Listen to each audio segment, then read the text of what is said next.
Good morning, everyone. Good morning, and welcome. Welcome to our Human Trafficking CEU conference. Our hope is to provide you with information that inspires you to become more aware personally so that you live your life with intention and integrity.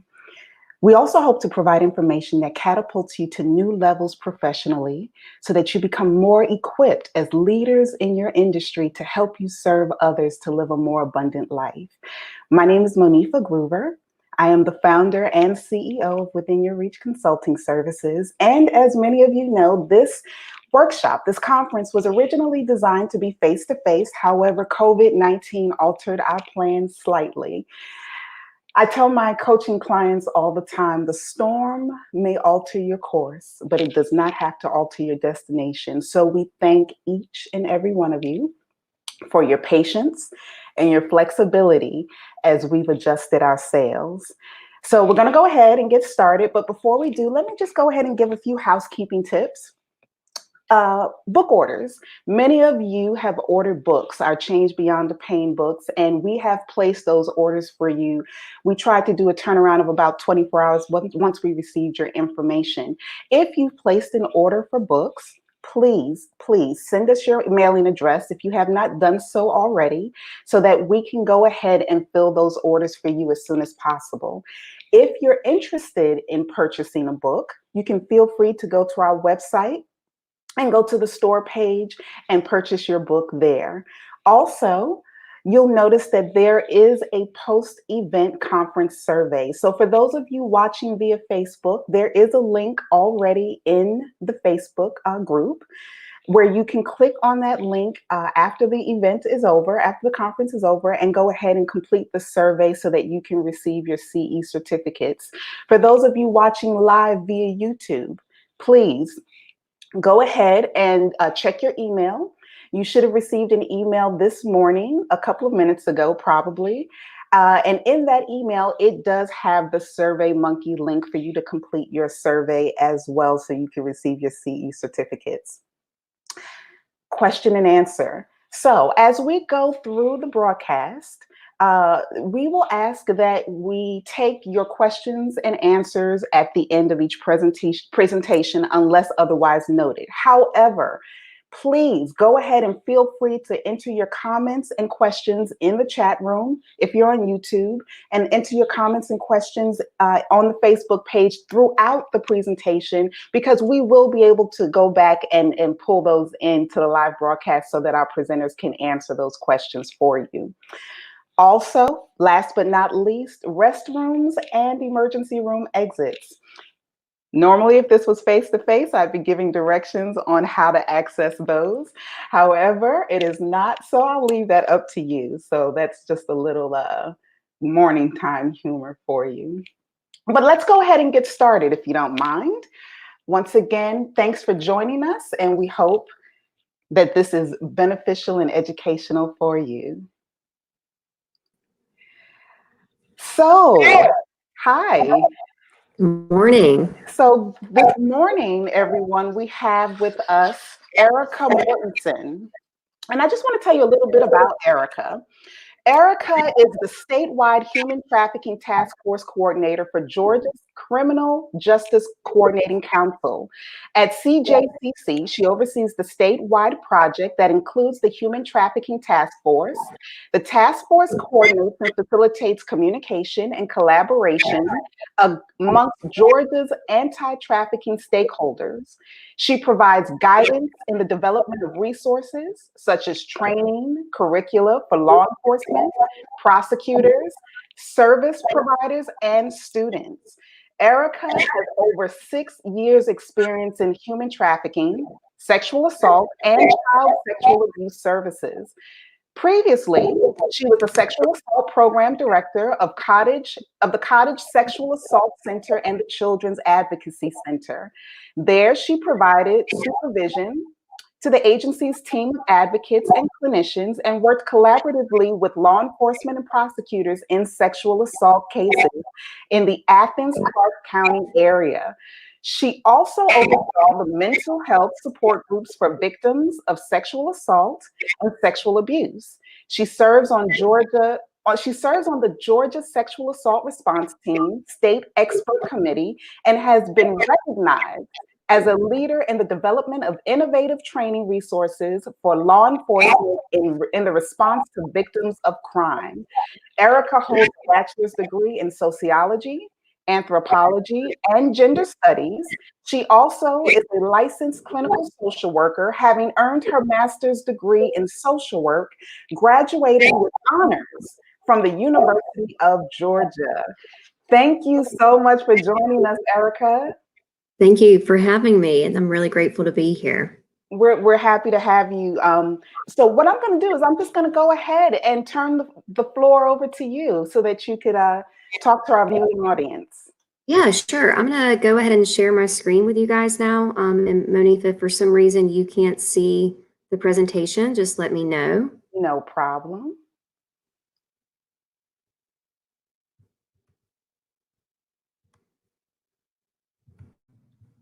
Are you able to see it?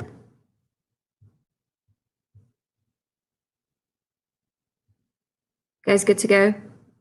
Monifa, can you hear me? We're good to go. Perfect. All right, we can go ahead and get started. Okay, thanks so much for having me, Monifa. It's a joy to be here. This is my second presentation this week, so I'm still trying to get into a little bit more familiar with doing this virtually. It kind of feels like I'm just talking to myself sometimes. So it's a very different experience than presenting in person, which I am much more used to. So you guys just kind of bear with me. Also, if at any point you hear a dog barking, that's my large German Shepherd in the background, so I'll try to keep him quiet.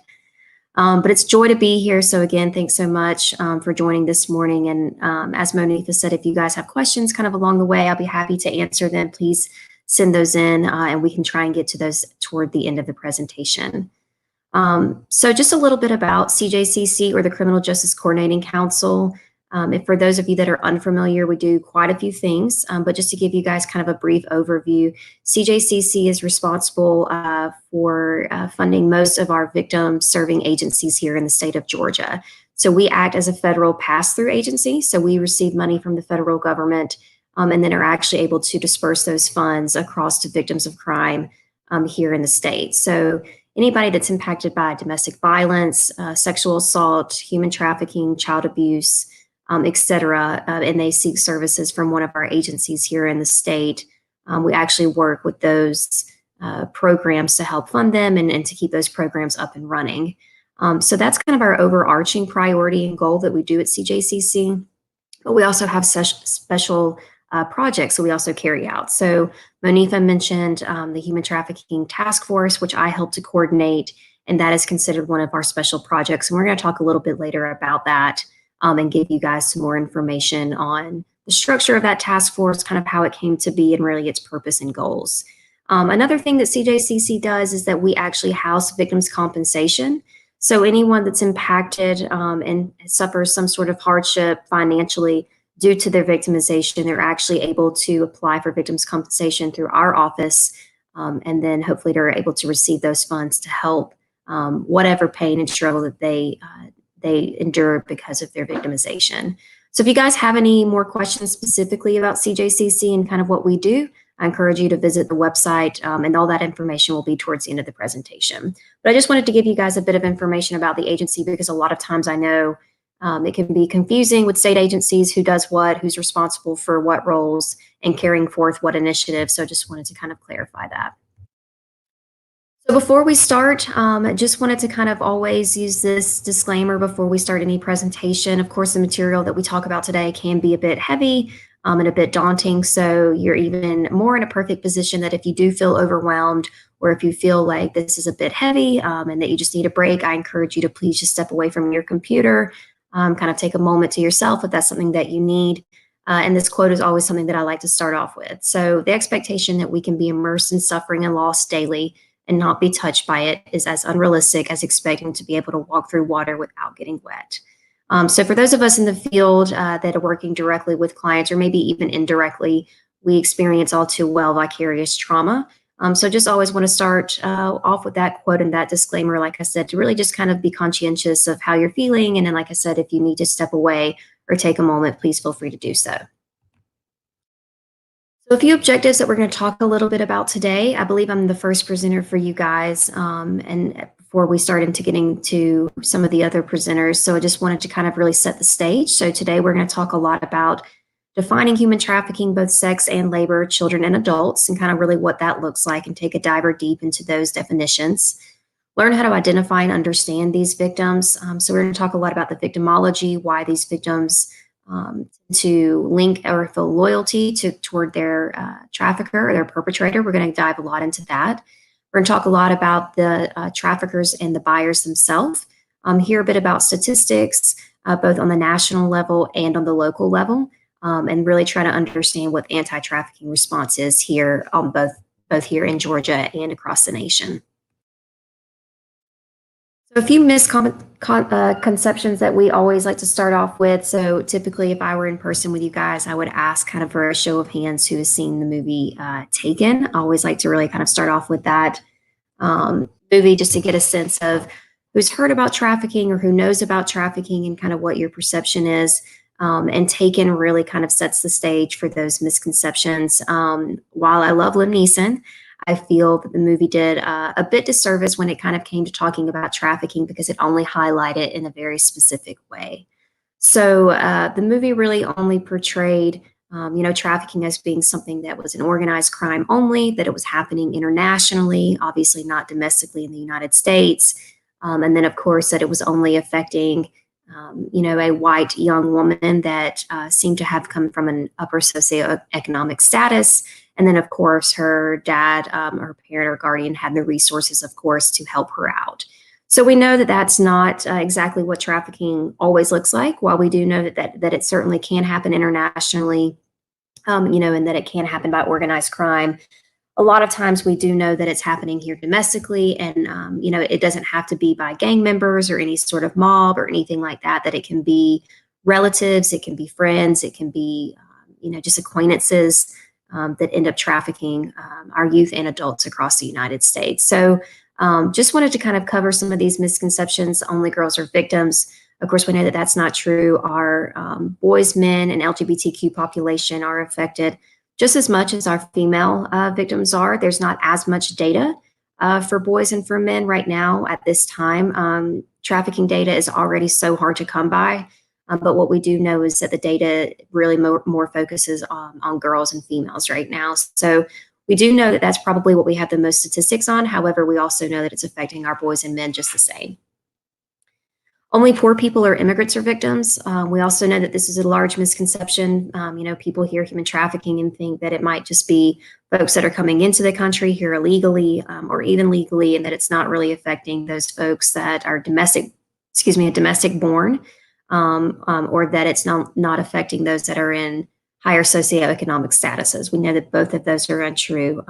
Trafficking does not care about any demographic, race, socioeconomic status, education, anything like that. It victimizes anyone and everyone, folks from all different walks of life. It does not occur in the U.S. We kind of just touched on that. All traffickers are male. You guys, I'm going to see an illustration a little bit later with some convicted traffickers that are really going to highlight how traffickers really come also from all different walks of life, and that they are not just male or don't really have a specific stereotype that they fit. So just the same as our males can be traffickers, our females can be traffickers as well. Youth choose to get involved in the life. And then, of course, when we say the life, we mean the life of exploitation. This is a really dangerous misconception. Folks really thinking that children are wanting to be exploited or getting themselves into these situations. I think it's a very dangerous misconception. A lot of times, exploitation is built upon coercion and manipulation, and we're going to talk a lot about that a little bit later. Individuals must be forced or coerced into commercial sex acts to be considered victims of trafficking, regardless of their age. And then trafficking victims are going to be eager to be rescued. So I don't know if we have any law enforcement officers or those that are in law enforcement on the line. But it's pretty unlikely that you're going to come across either a child or an adult, that is kind of standing there on the street, waving their hands, asking to be saved, asking to be rescued, and that they're a victim of human trafficking. It just doesn't happen. A lot of times these victims will not self-identify, and we're going to dive a little bit deeper into that. And then, of course, sex trafficking is a metro Atlanta problem only. Kind of heard this time and time again. I am not actually from Atlanta. I'm from South Georgia, and never really heard about trafficking or talked about it until quite a bit later in my life. It was just not considered an issue down there, but we do know that it's affecting the entire state. Just a bit of information for you guys and something that you can take away. FBI released about 14 years ago a list of kind of the top cities across the nation that were considered hubs for human trafficking. And if you guys remember that list, or if you have any knowledge about that list, you probably remember that Atlanta was #1 on that list. So a bit of takeaway information is that, the list was released and everybody kind of saw that Atlanta was #1 and kind of ran with this idea that we were #1 in the nation for human trafficking and that sort of thing. What folks didn't realize is that in the fine print of of the FBI list is that it was alphabetical. So yes, of course, we were first. Atlanta starts with A. But now you have a bit of trivia to take back with you. So whenever someone says Atlanta is #1 in the nation, you can say, actually, we're not. I do believe we are still top 4, but we are not #1. And then relatives cannot be traffickers. We're going to talk a little bit later about a case study that really highlights some familial trafficking here, a case that happened in Georgia not too long ago. But we know that relatives, parents, guardians, whoever can traffic other family members just the same way as other traffickers can. I'm not going to read all of this to you guys. I just really wanted to kind of highlight the TVPA, or the Trafficking Victims Protection Act, that was passed initially in 2000. This is really what made human trafficking a federal crime. It's really put it on the map at a federal level and kind of got the wheels spinning, having these conversations about what is trafficking, what does that look like, and then what are some legalities that we need to put in place to really protect folks. So I just really want to focus on the last 2 bullets there. So this is distinct from labor trafficking case, just so you all know. In cases involving both children and adults, traffickers must have used force, fraud, or coercion to compel the victim to provide labor or services. This is different from sex trafficking cases, where you do not have to prove force, fraud, or coercion if the person is a minor or under 18. And we're going to talk about that, I believe, on the next couple of slides. And then the last bullet there, a victim not need to be physically transported from one location to another for the crime to fall within this definition. So if you all are familiar with the term human smuggling, human trafficking is different. You do not actually have to move a person from place to place for it to be considered trafficking. You can actually traffic somebody in the same location over and over again, and it would fall under this definition, whereas that differs from human smuggling, where you're actually moving someone from one place to another. Just kind of a broad scope, the federal definitions for both sex and labor. As you guys can see, the beginning of both of these definitions is very similar. The recruitment, harboring, transportation, provision, obtaining, patronizing, soliciting, or advertising of a person for that commercial sex act or for that purpose of labor. So we're going to look at the subjection to involuntary servitude, peonage, debt bondage, slavery, etc., under the labor trafficking definition. The 2 are very similar, except for that last little bit, which is the purpose. And we're going to talk about that in just so a couple of subsets that you guys may have already heard or be familiar with. These are both specific to child sex trafficking. So just wanted to point these out because a lot of times you're going to hear folks use these acronyms. And so just want to make sure that we're all on the same page. So DMST, or domestic minor sex trafficking, and then you have CSEC, or commercial sexual exploitation of children.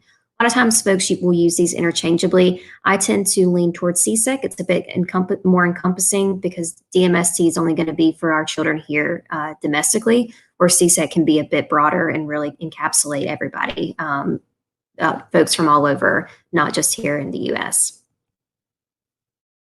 So our action means purpose model, if you all are familiar at all with trafficking and know anything about it, the action means purpose model is widely used. This is kind of the best way that we know how to illustrate trafficking and give folks a bit kind of a deeper understanding of how this happens and kind of graphically what it looks like. So you have the action that a trafficker will use. So pulled right from that federal definition, the recruitment, harboring, transportation, providing, or obtaining, through the means of force, fraud, or coercion for the purpose of, again, that commercial sex act or that labor or services.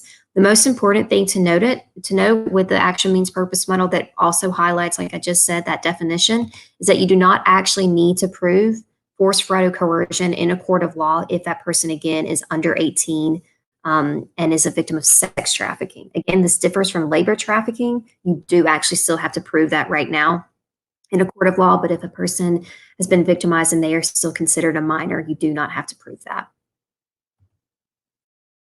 So who are these victims? The same as we're going to kind of dive in a little bit deeper and talk in more in depth about the buyers and the traffickers. I wanted to really make sure we talk a lot about the victims and the victimology of human trafficking, and really try to understand that. I know that a lot of times people kind of might have this picture in their head of what a victim should look like or would look like. But the reality is that these folks can be anybody. So the same way that they can experience homelessness, they can also, as we talked about maybe in the very beginning, can come from very wealthy, higher socioeconomic statuses. They can have diverse backgrounds as far as education, varied levels of education or experiences, documented or undocumented. And then, of course, we know that it can victimize folks from all various gender identities. So again, just to kind of break down and demystify these misconceptions that all the victims are only going to be female or young women, we know that that's not true, that it can affect folks from all different ages, adults or minors. So I really wanted just to kind of quickly touch on some of these vulnerabilities. So as you guys are probably aware, folks that have experienced some sort of victimization in their life, it is likely that they've had some prior victimization or some prior trauma that they might have experienced. So some of these vulnerabilities over here on the right are really huge risk factors for exploited victims. So homelessness, prior abuse or violence, maybe not necessarily that they experienced themselves, but maybe they were even witnesses to abuse or violence, maybe in their home growing up. Substance abuse, poverty, mental health concerns. We know that traffickers are very likely to target those that might have some mental health or some cognitive delays. And then disabilities or family dysfunction. Again, these are all vulnerabilities that really kind of increase those risk factors that traffickers will look for and really decide to exploit and to manipulate when they're looking for victims. A little bit more about those risk factors. As you can see, both on the sex and labor trafficking side, several of those components are similar. So you have, the document confiscation, lack of payment or control of personal finances, prior physical or sexual abuse or ongoing physical or sexual abuse, controlling, dominating relationships there on the sex trafficking side, possibly recruitment fraud or debt bondage there on the labor trafficking side. So just to give you guys kind of a real life experience of one of these elements, when I was working directly with a client, maybe about 4 years ago now, she was 15 at the time, and she had been trafficked from New York. She was having issues living at home with her mom, tumultuous relationship in home, and decided to leave and run away. So she left and encountered a friend's friend that promised that he could help her make a little bit of money while she was out living kind of on her own, and also provide her with a place to stay. It turned out he exploited her and trafficked her every state across the way from New York to Georgia. So by the time that she got to Georgia and came into services with the agency that I was working for at the time, she had already been on the road for about 3.5 weeks, almost a month. So one of the first things that he told her whenever he came into contact with her was that he really needed to hold on to her learner's license. She had recently obtained her license, and he told her that for her best interest and for her safety, he really needed to hold on to that identification for her, for her in the future. So if she were to be picked up by law enforcement, or if she were to have some sort of run-in with anybody in authority, if they did ask for any sort of identification, she would not have it on them, or on her, I'm sorry. So they would not know that she's from New York and that she's possibly a runaway. He threatened that, if somebody did find out that she was from New York through that identification, that, they would send her back to New York.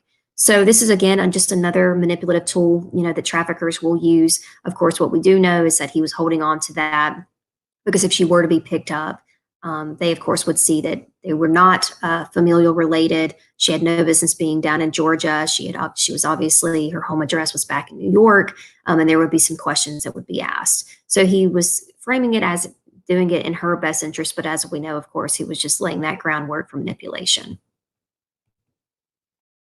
A little bit about statistics. We're not going to spend too much time on these. I know statistics can be a bit of a bore, but just wanted to really kind of highlight a few things. So 70 to 90% of sexually exploited children have a history of child abuse. This, right? We know that this number is, anywhere between that 70 and 90%, but with all the studies and the data, that's been out there as of recently, it's really suggested that, folks that have some sort of exploitive experience also have this history of child sexual abuse.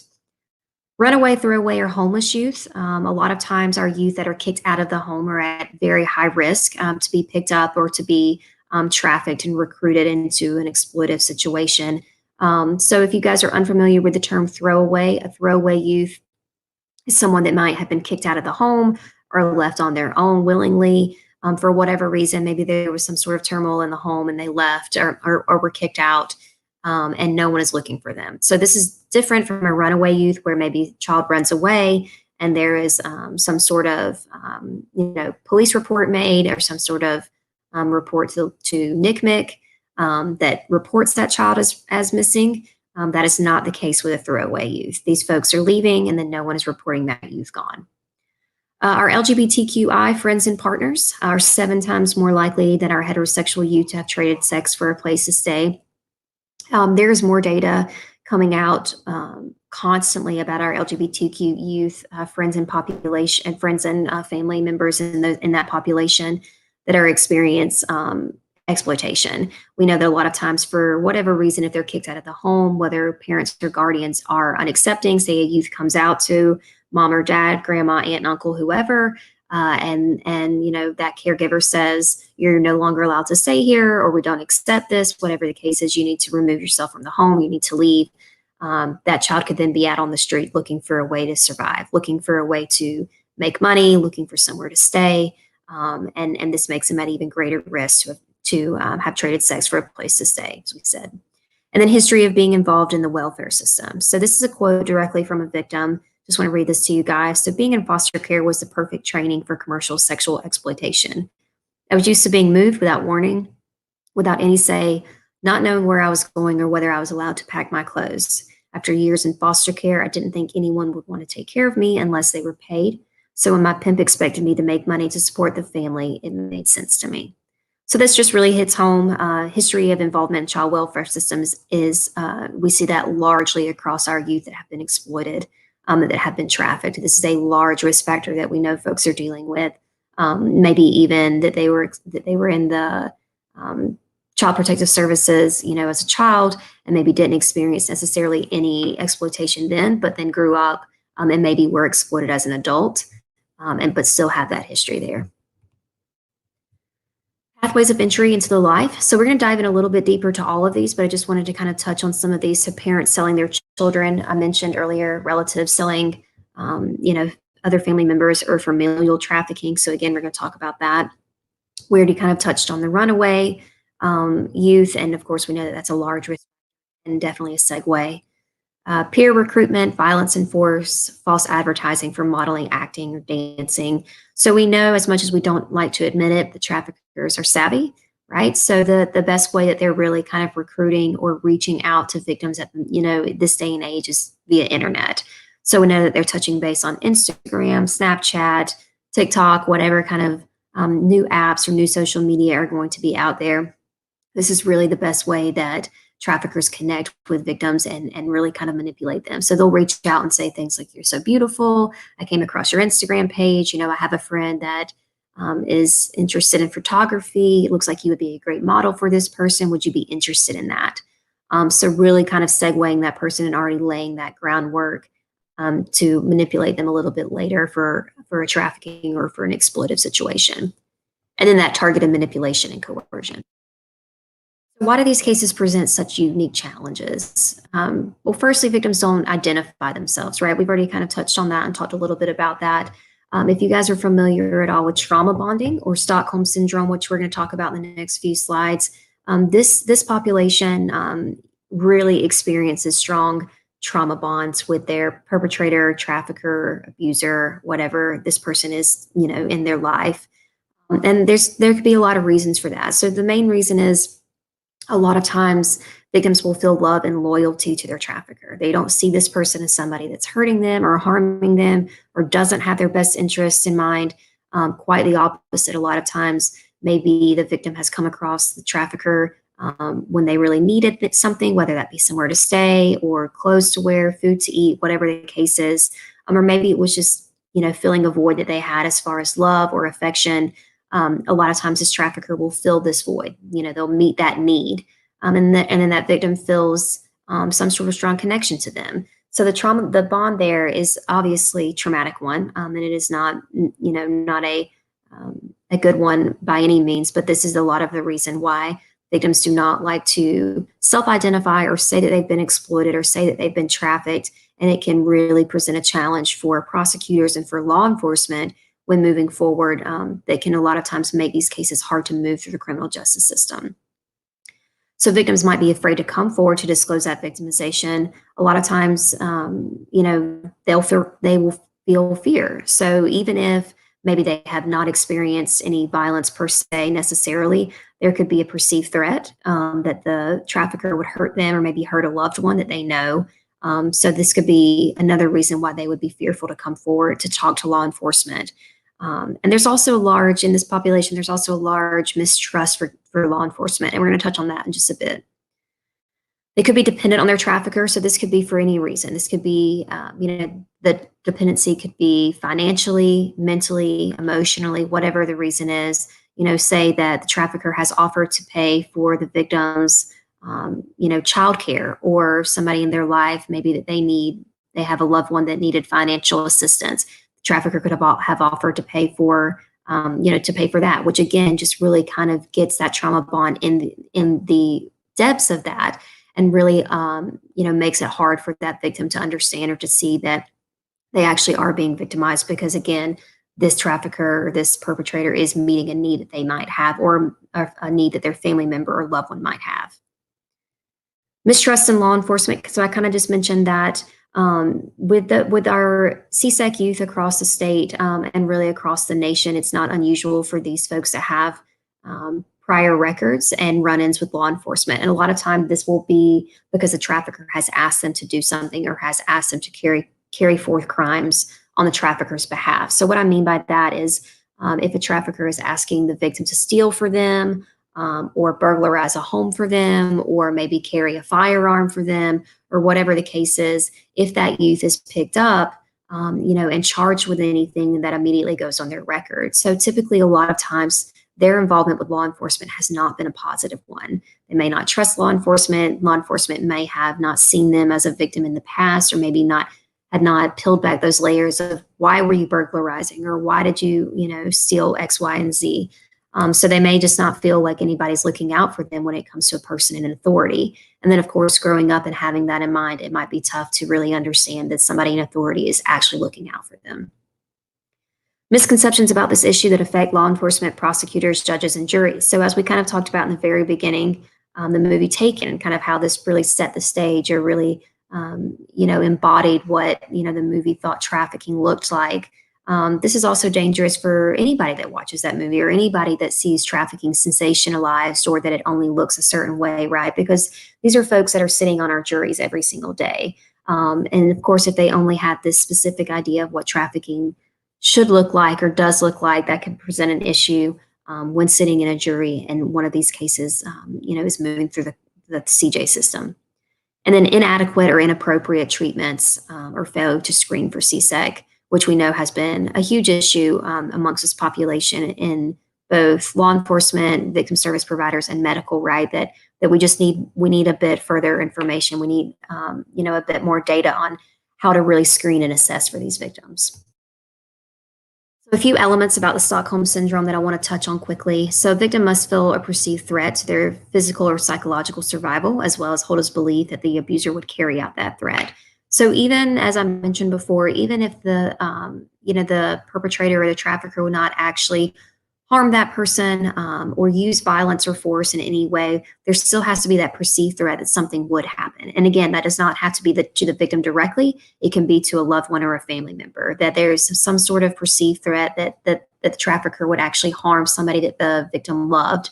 And that could be, a lot of reason why that victim feels that they have no choice but to stay in that situation. There must be the presence of a perceived kindness by the abuser. So this is not actually my case. This is a colleague of mine. She's a forensic interviewer. And several years ago, she interviewed a sibling group of 3 folks.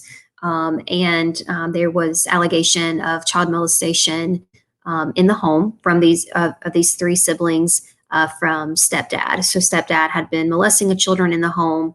And for whatever reason, there had been a report that had been made, maybe through the school system or something like that. So the 3 children came in for a forensic interview. And my colleague was telling me, it was the craziest thing because when I got to interview the middle child, which was the last child that she interviewed, the child was around 10 years old. And the child admitted, yes, the disclosure came forward, this is happening. The abuse was pretty severe. Stepdad was not only molesting the children, but he was also making them carry out sexual acts in front of him. The children were clearly traumatized. But the child in the middle said, yeah, he makes us do all of these things and it's pretty horrible. But when I'm sick, he really takes care of me. He brings me that chicken noodle soup. He lets me sleep in the bed with him. He puts a cold rag on my head, et cetera, et cetera. So the child really felt this perceived kindness from the abuser, even in the midst of all of that trauma. And again, this could really help to amp up that Stockholm syndrome and really kind of help connect that trafficker and that victim, where that victim feels like, yes, sometimes they do bad things, but also sometimes they really take care of me too. The victim should also have the perception that there is no escape from their situation. So if a victim feels like they physically cannot leave, of course, there's going to be that connection between the victim and the trafficker as well. So a few of those CSEC core injuries that I just want to touch on quickly, really some elements that somebody could take away from that trauma bonding process. So the traumatic sexualization, betrayal, powerlessness, or stigmatization. So I mentioned earlier about my client from New York that was 15 at the time, and she had been gone for a little over a month, probably even longer by the time that she got back in school and that sort of thing. So, being 15, if anybody caught wind, back at her school of where she'd been or what'd been going on with her, children, as we know, can be cruel, right? So in those situations, it's unlikely that children are going to be using the words exploitation and sex trafficked and things like that.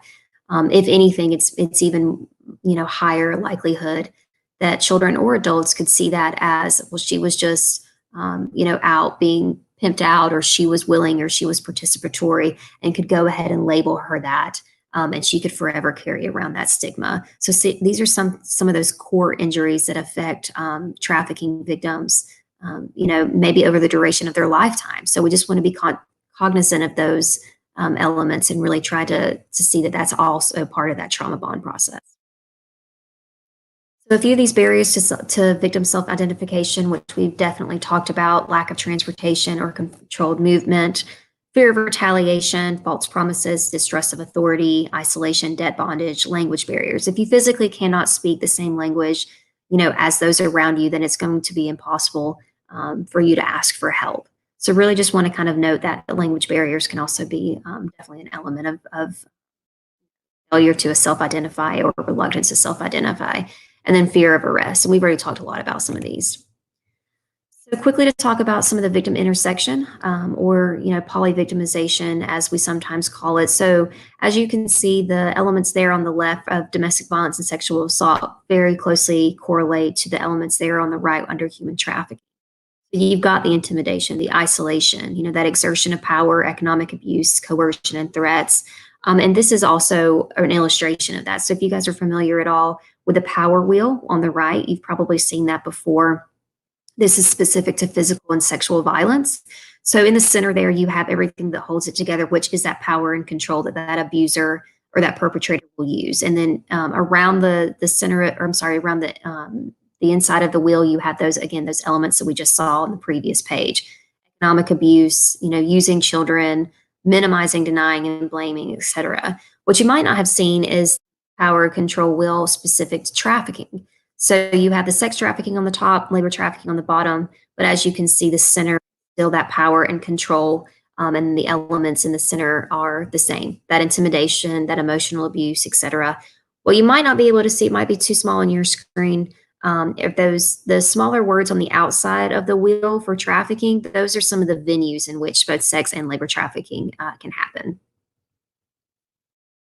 So again, just to closely correlate the cycle of violence, whether that be intimate partner violence, sexual violence, et cetera, to the cycle of exploitation. So there on the left, you can see that acute explosion is really kind of going to be a direct conclusion or a direct effect of that tension building. So you might have a perpetrator or an abuser that feels on edge. Maybe that victim has felt like this person could snap at any moment, and there's quite a bit of tension in between the victim and the perpetrator, the abuser.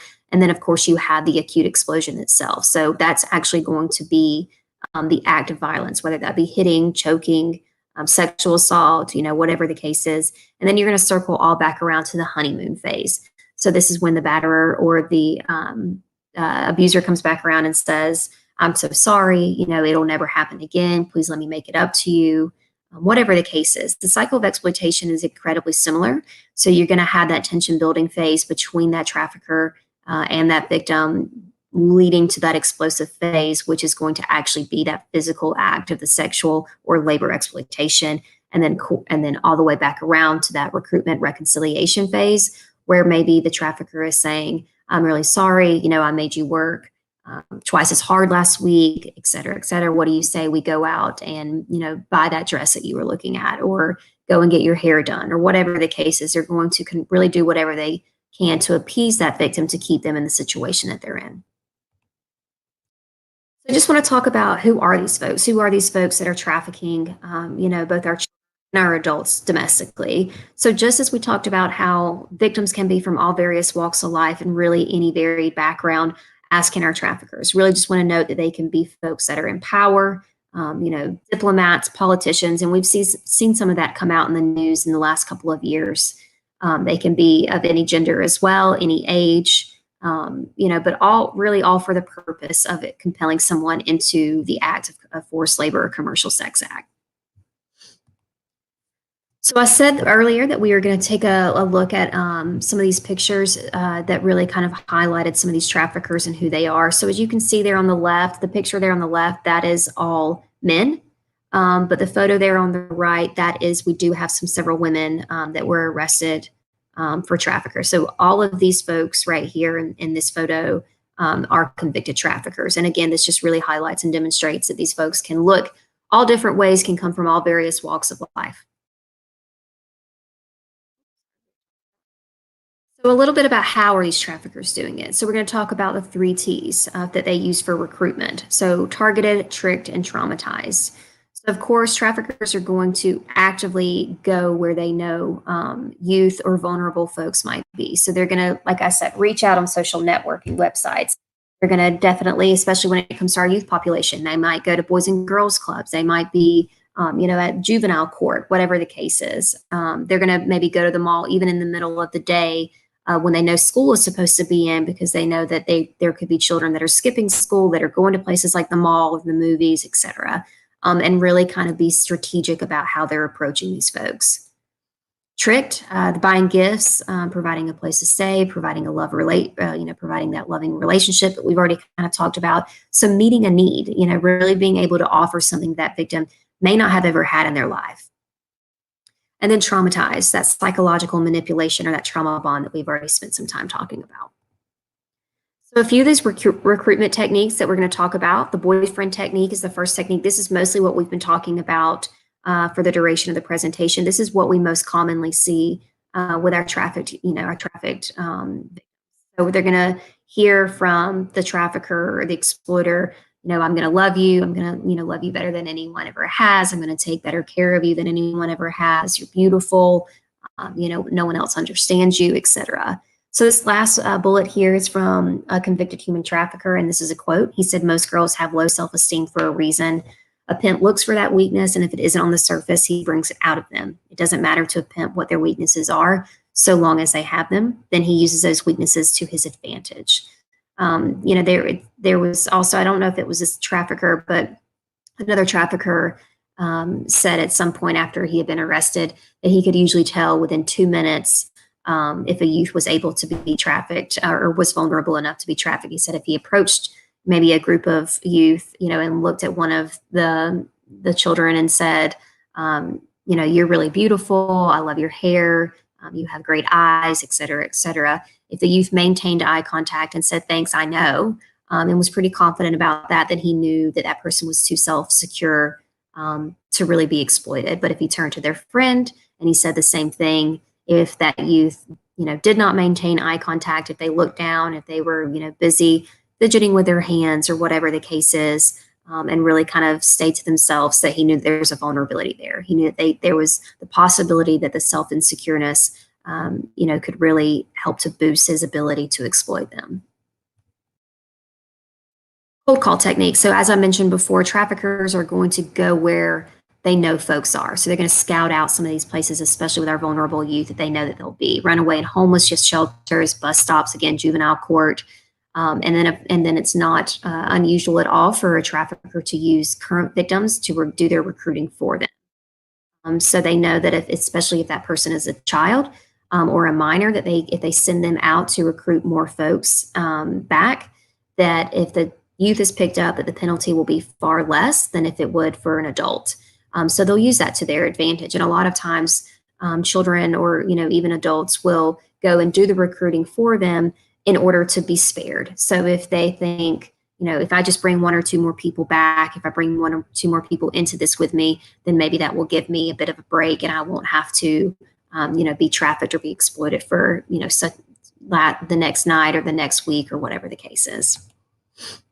Guerrilla technique, this is really the most kind of forceful and violent technique. So this is going to be the beating, the sexual assault, possibly the imprisonment. This is going to be, kind of the messaging that human trafficking has taken on for so long, with the duct tape across the mouth and the ropes around the wrist. This is just not the most common technique. We definitely know that it happens, but we just want to be really conscientious and mindful. The trafficking doesn't have to look violent or forceful at all. While we know that it's happening, it typically takes on that more boyfriend technique.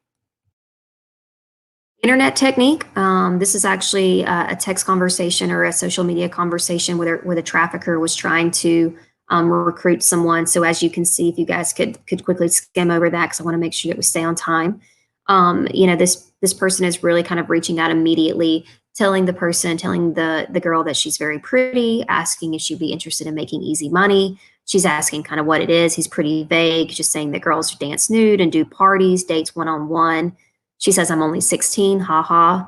He says, cool, so text me, I can talk more to help with the age thing. So immediately he's trying to get her offline. Immediately he's trying to make it untraceable so they can kind of connect directly, so there's no paper trail, maybe on somewhere like social media.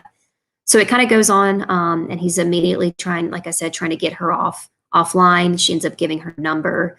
It was actually a good outcome with this. The girl's phone was linked to her iPad.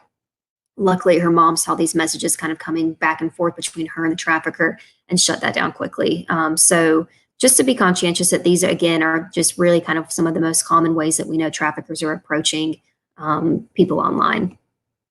So why is this such a large issue? The biggest thing to note is that it's lucrative, right? Trafficking is in the top three in the criminal industry for making the most money, up there with firearms and drugs. It's important to know that it's just a renewable resource. So if I'm a heroin addict, if I have some sort of substance abuse, and I go to the drug dealer and purchase my drugs and then go home and ingest that drug, whether that be I smoke it, I inject it, whatever the case is, that drug is no longer usable. It's in my body and I cannot reuse that. But traffickers see victims in different ways. They see them as renewable. So you can sell someone over and over and over again. So for traffickers, it is little input with maximum output. And it was, if you guys can see down there at the bottom, it was, move this right there, estimated, this was a couple of years ago now, but it was estimated that at one time, 4 victims could make a trafficker up to $1 million a year.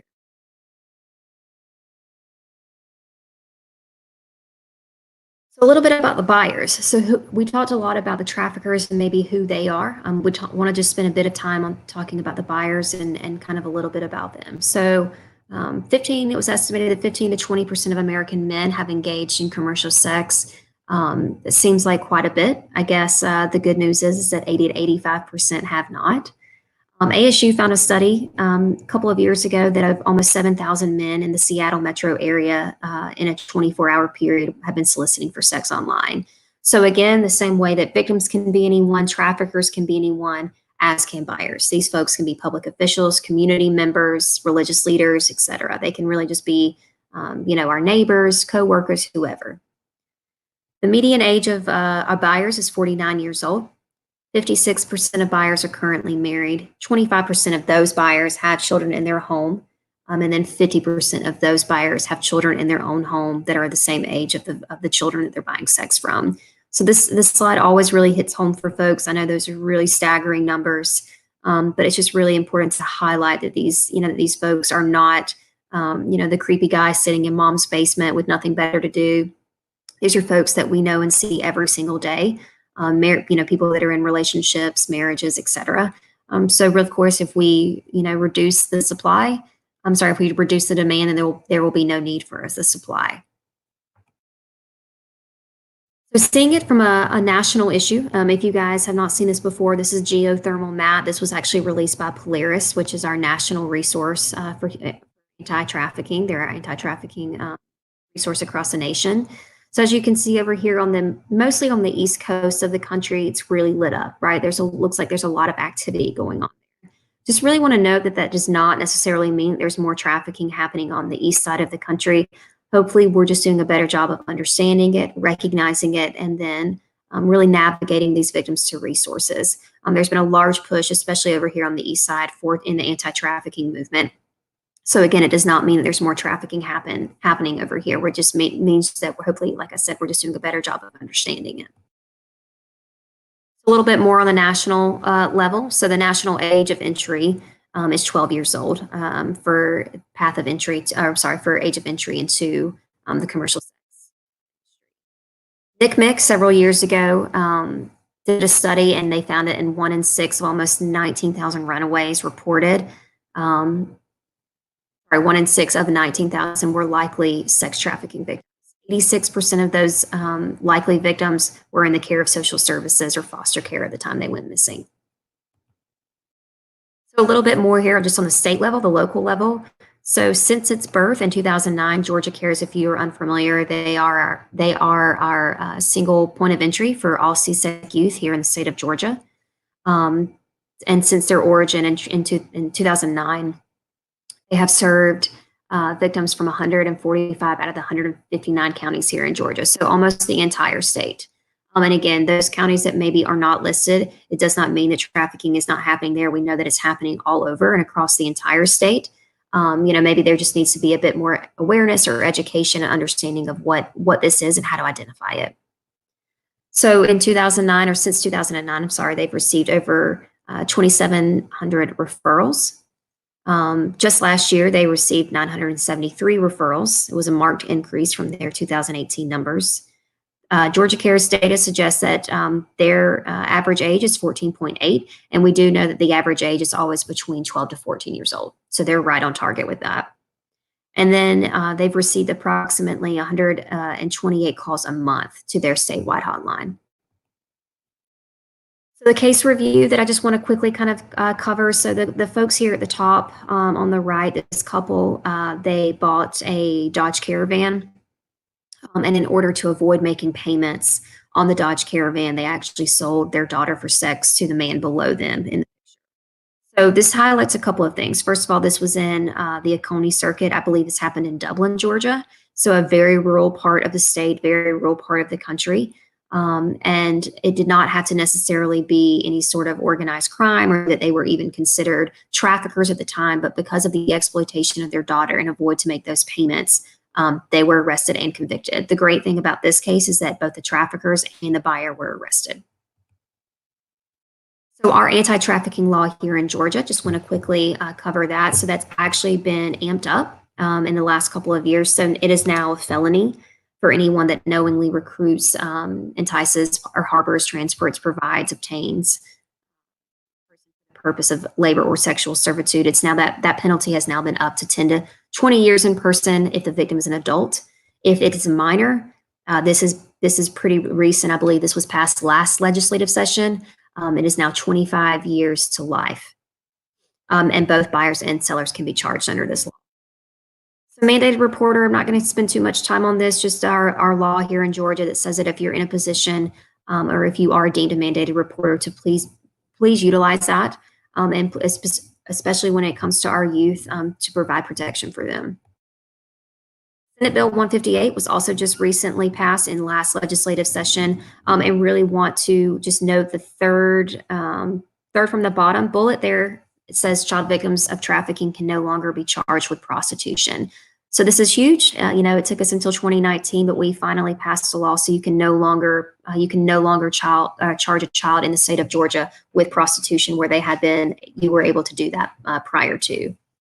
Also, just want to look at the last bullet there. The nuance law was greatly strengthened and empowered our prosecuting attorneys to close down bad actor hotels that take advantage. So for any it's for any hotel that was knowingly embedding or harboring trafficking activity going on in their hotel, they can actually be charged now under Senate Bill 158.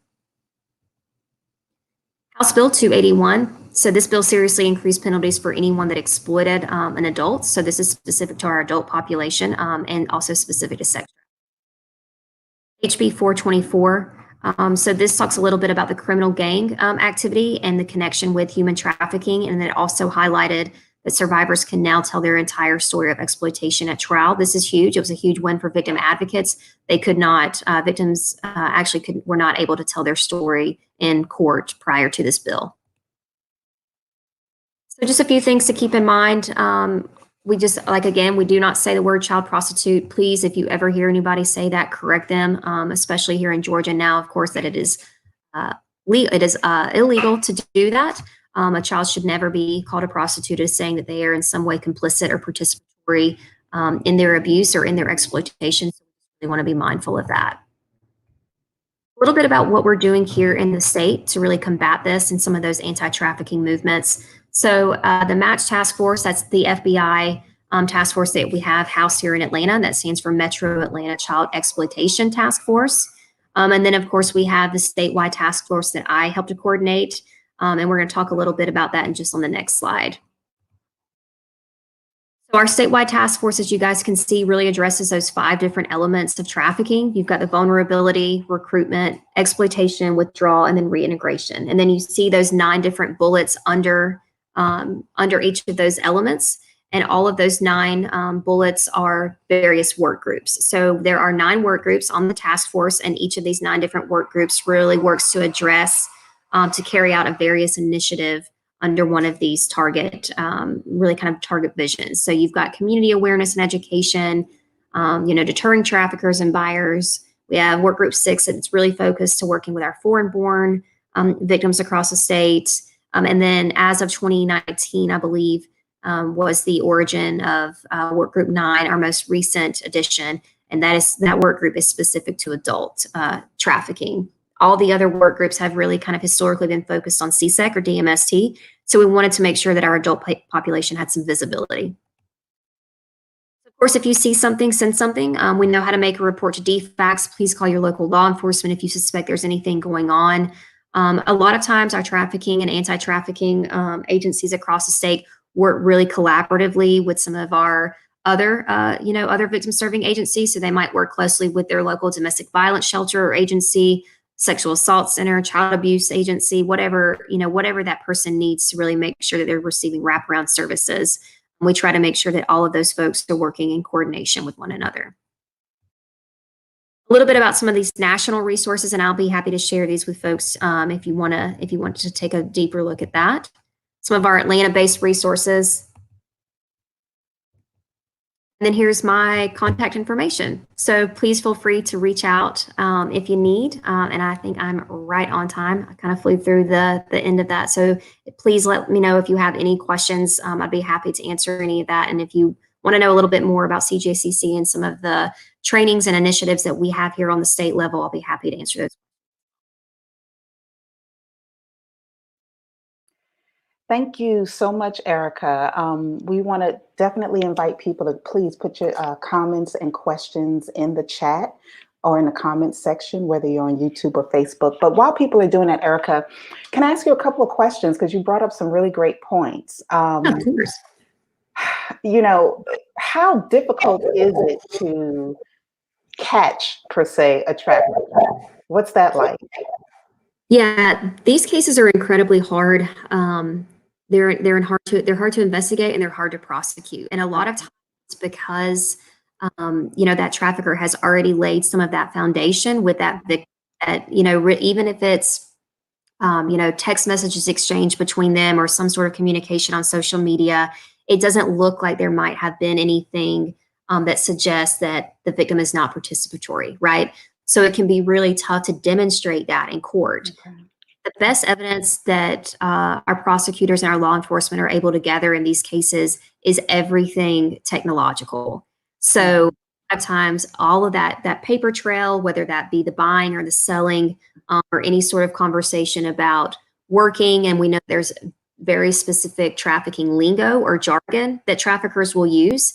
That's really kind of some of the best evidence that our investigators and our prosecutors have. And a lot of times they're finding that from burner phones, regular cell phones. A lot of times the trafficker will have multiple laptops or phones that they are communicating with that victim and or with buyers. And that typically can serve as good evidence. But otherwise, it can be really tough to kind of prove these in a court of law and to move them through the CJ system. Okay. And you brought up a really good point about relatives Mhm. being traffickers as well. Are there any statistics that when these individuals are, in terms of relatives, when they are being prosecuted, are there any statistics that show whether or not relatives are penalized more harshly than others who are not related to the victim? Sure, they are not. So if a family member for whatever reason is arrested Mhm. for and charged with trafficking of another family member, the penalty is no different. It's the same. They'll Okay. still be under, if it's here in Georgia, they will still be under that our Georgia anti-trafficking law Okay. and charged with that. So the penalty is the same. Okay. And last question, COVID-19, has that in any way impacted the system, traffickers, what they're doing? Has it slowed them down in any way? Do you know if you have any insight into that? Sure. So not specific to trafficking, but just kind of victimization as a whole. We know that it's a really scary time for our victims right now, not only, of course, here in Georgia, but across the state, just because there's far less reporting. Hmm. Say something like child abuse or with, the exploitation of a child, you might have people in that child's life that we would be able to see that and maybe suspect something and then make a report or call DFACS or Okay. call local law enforcement. But we know with folks staying home, that's greatly impacting, this population Mhm. because there's far less interaction with other folks. There's far less interaction with other humans. Not Mhm. as many people maybe coming in contact with that adult or that child to say something doesn't feel right here. I really feel like I need to reach out. So we know that this is a really scary time for our victims. Again, not only specific to trafficking, but just victims of crime in general. So I would say, yeah, COVID has had a major impact. A lot of our centers and our victim serving agencies across the state have seen their numbers go down. And of course, we know that that's not because it's not happening. Okay. It's just, again, because maybe that communication or that awareness has dropped, just because we know that people are not coming in contact with one another as often. Okay. Okay. Well, thank you so much for all the information and the insight that you provided. What we'll do is for everyone that needs to reach out, we have your contact information that you've given on the slide. So if anybody wants any additional information about those resources that Erica has provided, you will receive that information either via email or look in the chat room. Thanks so much, Erica, and Hey we guys, will stay Monica, it connected. was it was great to be here. Thanks so much for having me. Thanks for joining us. Take care. All Bye-bye. righty. Bye-bye. Wow, that was great information, everybody. So, we thank Erica Mortensen for joining us, and we are going to go ahead and transition right into our next speaker. Our next speaker is Tanika G. Miles. Tanika Miles is a licensed clinical social worker, and she is a passionate philanthropic servant in both the secular and faith-based communities. Tanika profoundly knows through personal and professional experience that relationships are the conduits through which we experience brokenness or healing. As the CEO and therapist of Covenant Counseling Services, LLC, she empowers her clients to work through the psychological, emotional, and spiritual residue often left from damaging and unhealthy relationships. She has developed the framework for wholeness to address relational trauma through helping individuals heal from their past relational wounds, discover their identity and purpose, empower them to have healthy relational attachments, and effectively function in their homes, workplaces, and society. Empowering wholeness has become her life's mission. Among being a skillful therapist, where she promotes insight and fosters transformation, Tanika educates and mentors other therapists and soul healers to empower, impact, and serve. Right now, we want to thank Tanika for joining us in our broadcast today. Hi, Tanika, how are you? Hi, I'm well. How are you? Are you able to hear and see me okay? I can hear you and see you just Great. fine. And we don't have any viewing complaints in the chat room, so I guess they can hear you too. So that's a good Okay. thing. Awesome. So thank you so much for joining us. I'm going to go ahead and turn the floor over to you. And do you mind if you would share my slides full screen for me? I sure will, no problem. Okay. I'm going to try to share here. And let's see. Gonna share that. All right. So I'm very excited to be here. Erica provided some amazing information.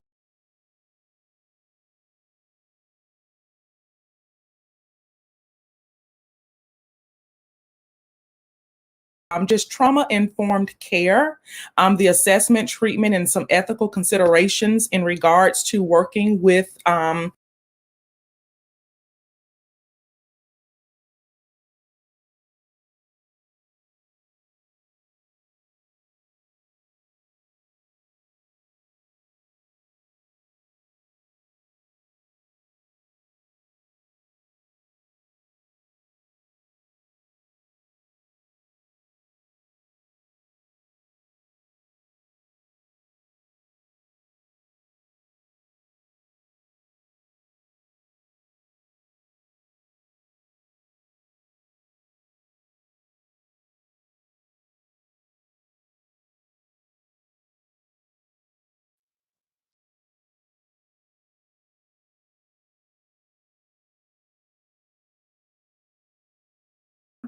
to describe trauma assessment factors and treatment frameworks, and to identify and address some ethical concerns for clinicians providing trauma-informed care. So let's define trauma. Now, I'm going to define trauma more in a practical sense versus a theoretical sense. I think defining it in these terms will better provide a foundation for trauma-informed care. So trauma is defined as the response to a deeply distressing or disturbing event that overwhelms the individual's ability to cope, causes feelings of helplessness, diminishes their sense of self, and their ability to feel a full range of emotions and experiences. Now, there are various types of trauma. I only have a few listed here. And when you think of the definition that I just provided, given trauma, you know, trauma is kind of what you almost can define if it's distressing to you, if it has mitigated your ability to function properly in relationships. I look at that as trauma. Also, what is traumatic to me may not be traumatic for someone else, so we definitely want to keep that in mind as well. So let's take a look at some of the effects of trauma. So what are some of the common effects of trauma? Now, brain changes and the compromised immune system, those things are usually expressed more covertly, more overtly. So you don't see, no, I was correct, covertly. So those are things that you may not necessarily see on the surface, but what happens is that they have overt manifestations, and that is that increased stress, the hyperarousal and the hypervigilance, as well as attachment and relational issues, leading to decreased trust with people, and also that rigid and chaotic behavior. And given the definition and the effects of trauma, this is the reason why trauma-informed care is so important. Because when you look at the difference in someone that may come to, and I'm going to use a lot of terms regarding practice, versus agency or medical. I'm going to talk in terms if you are a private practitioner. And so these things are important to understand when you're looking at brain changes and compromised immune systems, that these things are, you may not can see these things, but you do see your clients do come in presented with stress, with relational issues, with behavior issues. And so keep those things in mind as we move forward. And because of this, trauma-informed care is extremely important. So trauma-informed care is an approach. So it's not actually a treatment. It's more of an approach that recognizes the presence of trauma symptoms and acknowledges the role that trauma may play in an individual's life. The goal of trauma-informed care is to mitigate, decrease, and hopefully eliminate re-traumatization. But what is the difference between trauma-informed care and traditional care? We're going to take a look at some of those differences. So your traditional versus your trauma-informed care. In traditional view, normally we may take, again, it's an approach, it's a perspective. We may take the perspective, the client is sick, the client is ill, the client is bad. There's something wrong with this client. But for trauma-informed care, we're looking at, no, our clients are hurting, they're suffering. It's not that they're bad, it's not that they're sick, they're hurting and they're suffering. In traditional care, we may take the perspective, the client can change, they just lack motivation to do so. I think we've all have experienced that once in practicing and working with individuals. We feel, you just don't want to do this. You're not putting in the effort to change. Well, trauma-informed care takes the perspective that it's not that they lack the motivation. It's more that the clients need the support, the trust, and the safety to make changes to heal. So we want to definitely keep those things in mind. So we want to look at some more differences. So when you're looking at more of a practice mindset, most times clinicians or those working with individuals that come in and they're presenting with certain behaviors or whatnot, we're seeking to manage or eliminate the behavior. But for trauma-informed care, we want to provide opportunities for the client to heal. So I always use this analogy of, yes, the client is the expert. We're not the expert. And so when we take that approach of telling the client what to do, we miss an opportunity. So for trauma-informed care, the purpose is to provide an opportunity for the clients to heal. And from an agency perspective, normally in traditional care, we're looking at ways to minimize costs. But for trauma-informed care, we want to invest in healing trauma and improving outcomes because we know that that is actually better over time.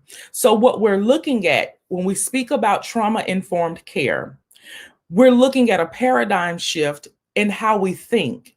So we're no longer looking at, well, what's wrong with this person versus what happened to this person. And I want you to take a minute and think about that, because I think oftentimes we can come from that viewpoint. Well, what is wrong with them? Why can't they get it together? Why, I work with relationships significant. That's mostly what I do. I work with couples, and I work with individuals that are just have problems, in relationships. And a lot of times, say for instance, if they're in these repetitive, same relationship types that are kind of producing the same outcomes, we can take the perspective of, well, why do you keep choosing this person? But for trauma-informed care, we don't look at it that way. You have to shift your perspective and not, well, what's wrong with you, to actually, well, what happened? What happened that is creating this this unproductive pattern in your life? So we all know as clinicians, we don't do anything without assessing first. And so for assessment is so important in any work that we do as clinicians. A clear assessment will provide the clinician with a framework for the direction of the treatment. And we absolutely understand that. So I can't give you, medicine for a cold if I have not assessed that is exact and you have a fever. So I want you to keep that in mind. That's how important assessment is in any type of disorder or behavior or what have you that we're treating. We want to make sure that we do a proper assessment. It is vital when we're dealing with trauma to assess their history thoroughly. That, if I cannot tell you anything else with any of your clients, do a thorough history, but in particular with victims of trauma, you want to do a history. Clients don't often recognize the significant effects trauma has in their life. Either they don't draw the connections between their trauma histories and their presenting problems, or they just avoid it altogether. I find that a lot in practice when I'm working with especially affluent individuals, and I ask about their parental relationships. They say, oh no, my relationship with my parents were fine. I had everything I needed. I went to the best schools. I had a car at 16. My college was paid for. So, sometimes they want to avoid and having to really give them a perspective of what a nurturing environment is. It kind of shifts their mindset on trauma, because trauma is not just the parent that, beat you and didn't feed you. And, trauma is the absence of things we were created for. So if you were created for nurture, if you were created for time, quality time, and your parent, you were a latchkey kid and your parent was never there because they worked all the time, that can create elements of trauma for that person. So also, individuals may not identify their need to connect their histories. Again, I had a great childhood. That definitely doesn't have anything to do with where I am right now. But a trauma-informed clinician will offer clients the chance to explore their histories, their impacts of trauma, their strengths, their creative adaptations in managing their traumatic histories. And I'll talk a little bit more about that. You want to give them the opportunity to explore their resiliency, their relationships among trauma, substance abuse, and psychological symptoms. That is very important when I have a client sitting in front of me, to really help them be able to identify some of the correlations between their trauma and the maladaptations that they're experiencing in their life at this time. So I'm going to talk a little bit about ACE, adverse childhood experiences, and I'm sure you guys have heard of this study, but I wanted to bring this study up because what I find is that as adults that are sitting in front of me, they have significant adverse childhood experiences. So I'm gonna give you a little information about ACE. It was one of the largest investigations of childhood abuse and neglect. It was linked to chronic health problems, mental illness, and substance misuse in adulthood. ACE was also negatively, it was correlated with negative educational outcomes and job opportunities. But what's significant for me and that I see a lot is that adults now have significant relational issues. Again, this is going back to the importance of collecting those histories with your clients so that you can begin to understand, well, what experiences did they have, growing up, and how does this correlate with where they are now?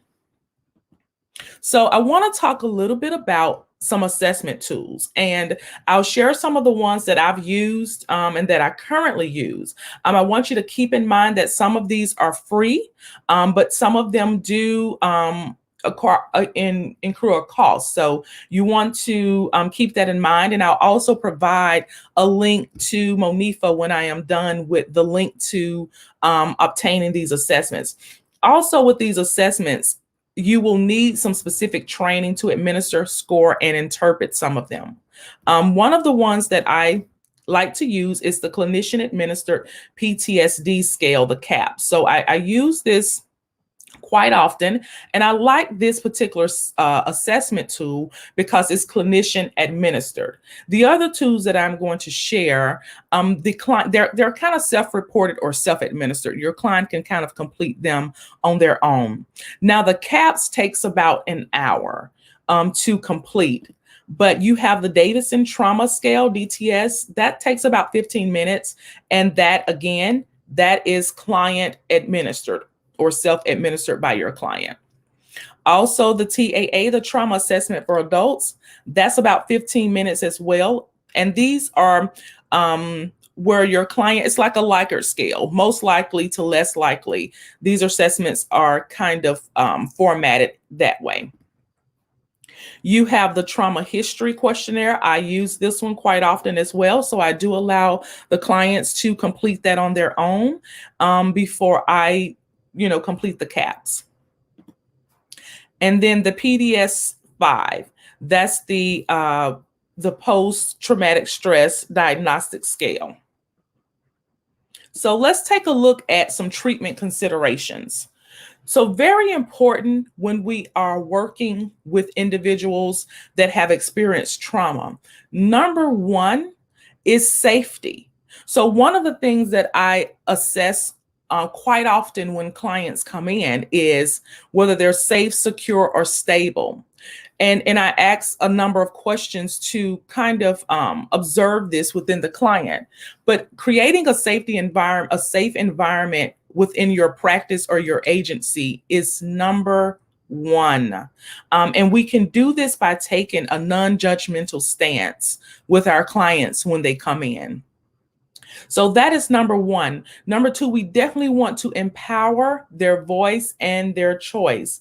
And what happens in this is that we want to take a shift from pathology to resiliency. So we want to be able to empower our client. And we do that. For me, I do that in collaborating with the client, building that healthy therapeutic, relationship, because in that it leads to our next point, which is that trustworthiness and transparency.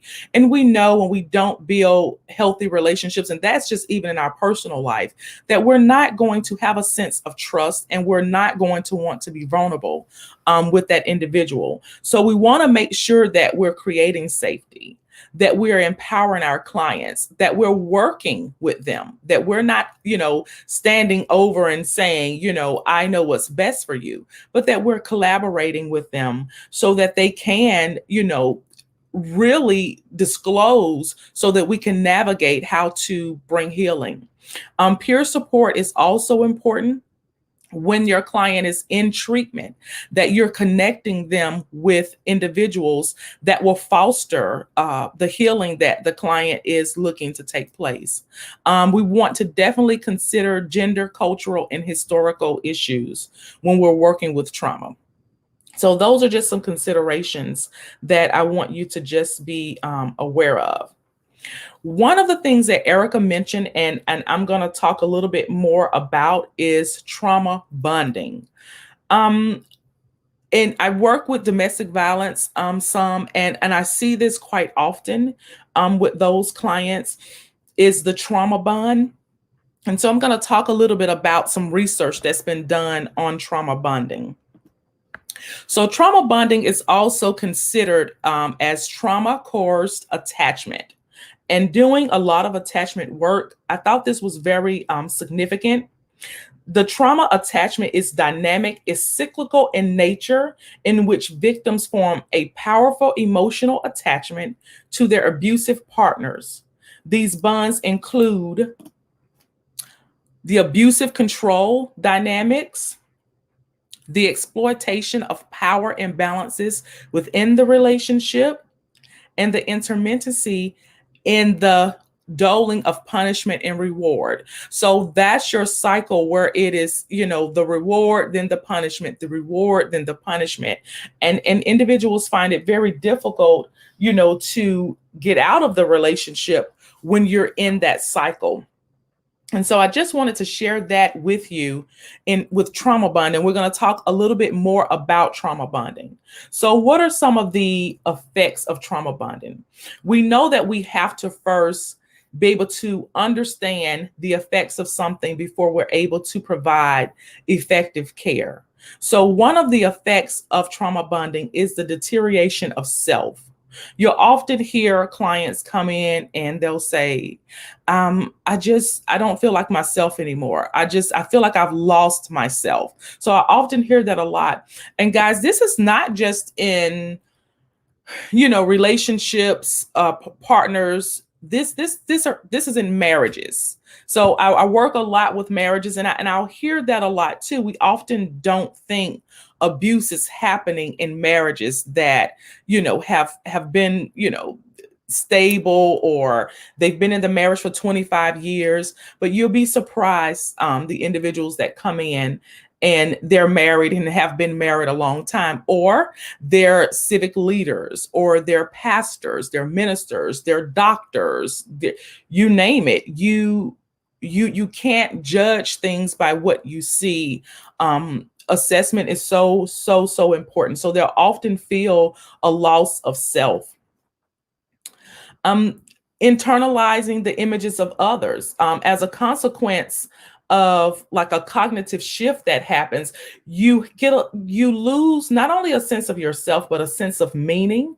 And so individuals become forced to adopt the worldview of their abuser. And so they have this internalized image of others.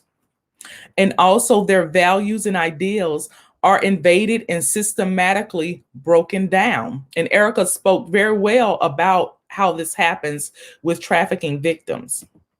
So let's take a look a little bit more deeper into some treatment implications. And this is based on that study.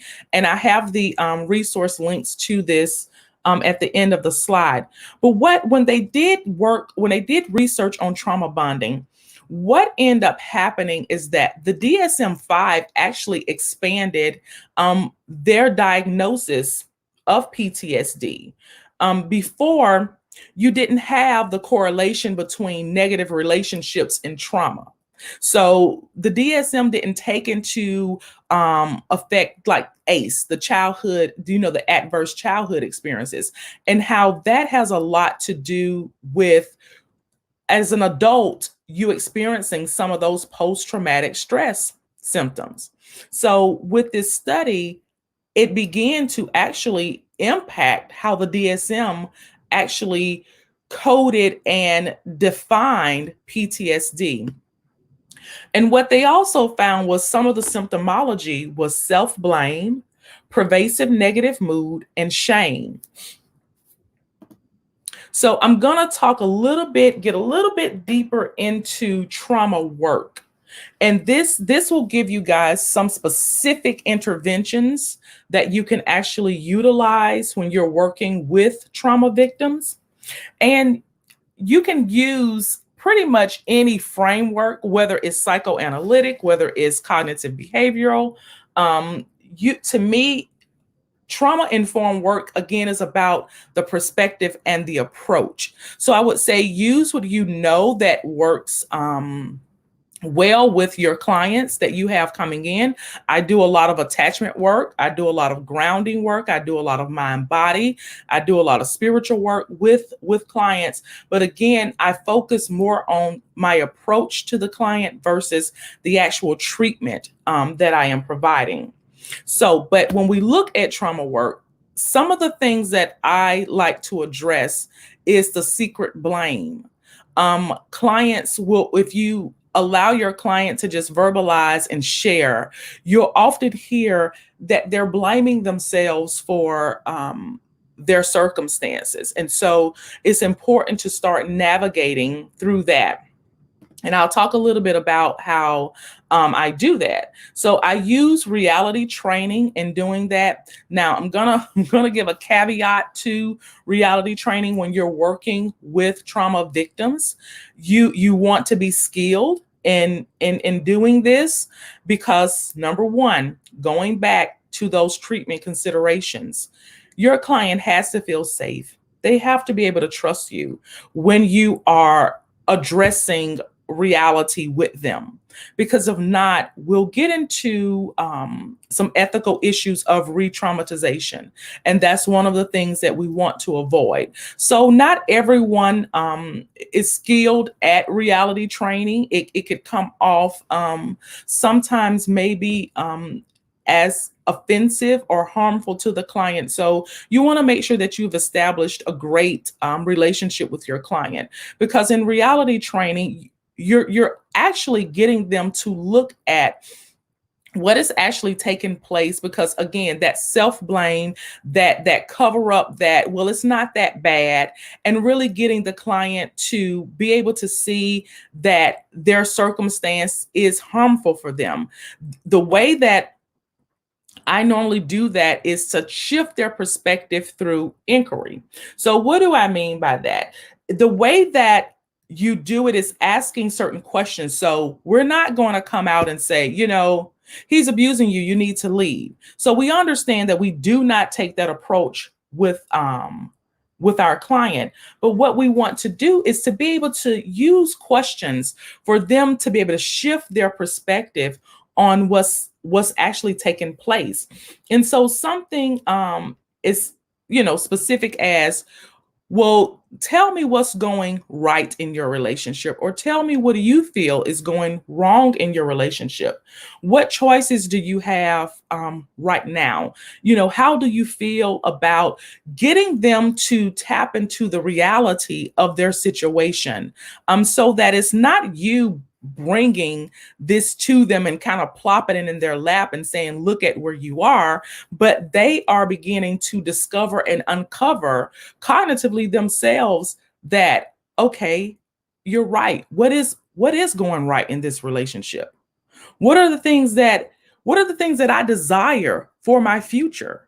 And do I have access to participating in those things now? So depending on the particular situation that the client brings, those are the different type of inquiries or questions that you would develop to help shift their perspective. And we're just reframing. So that's one of the things that I do, is help the clients reframe while we're in session. And so you also want to get your clients to focus on feeling. Oftentimes when we're doing trauma work, the client is not connected to what they feel. They're often isolated within. There's no mind, body, spirit connection. They have disassociated from themselves, from the situation. And so you want to integrate and kind of bring all those fragments back together and get the client to be present on what they're feeling, and not to kind of escape the moment. And again, this has to be done in a safe, empowering environment. So we definitely want to keep that in mind.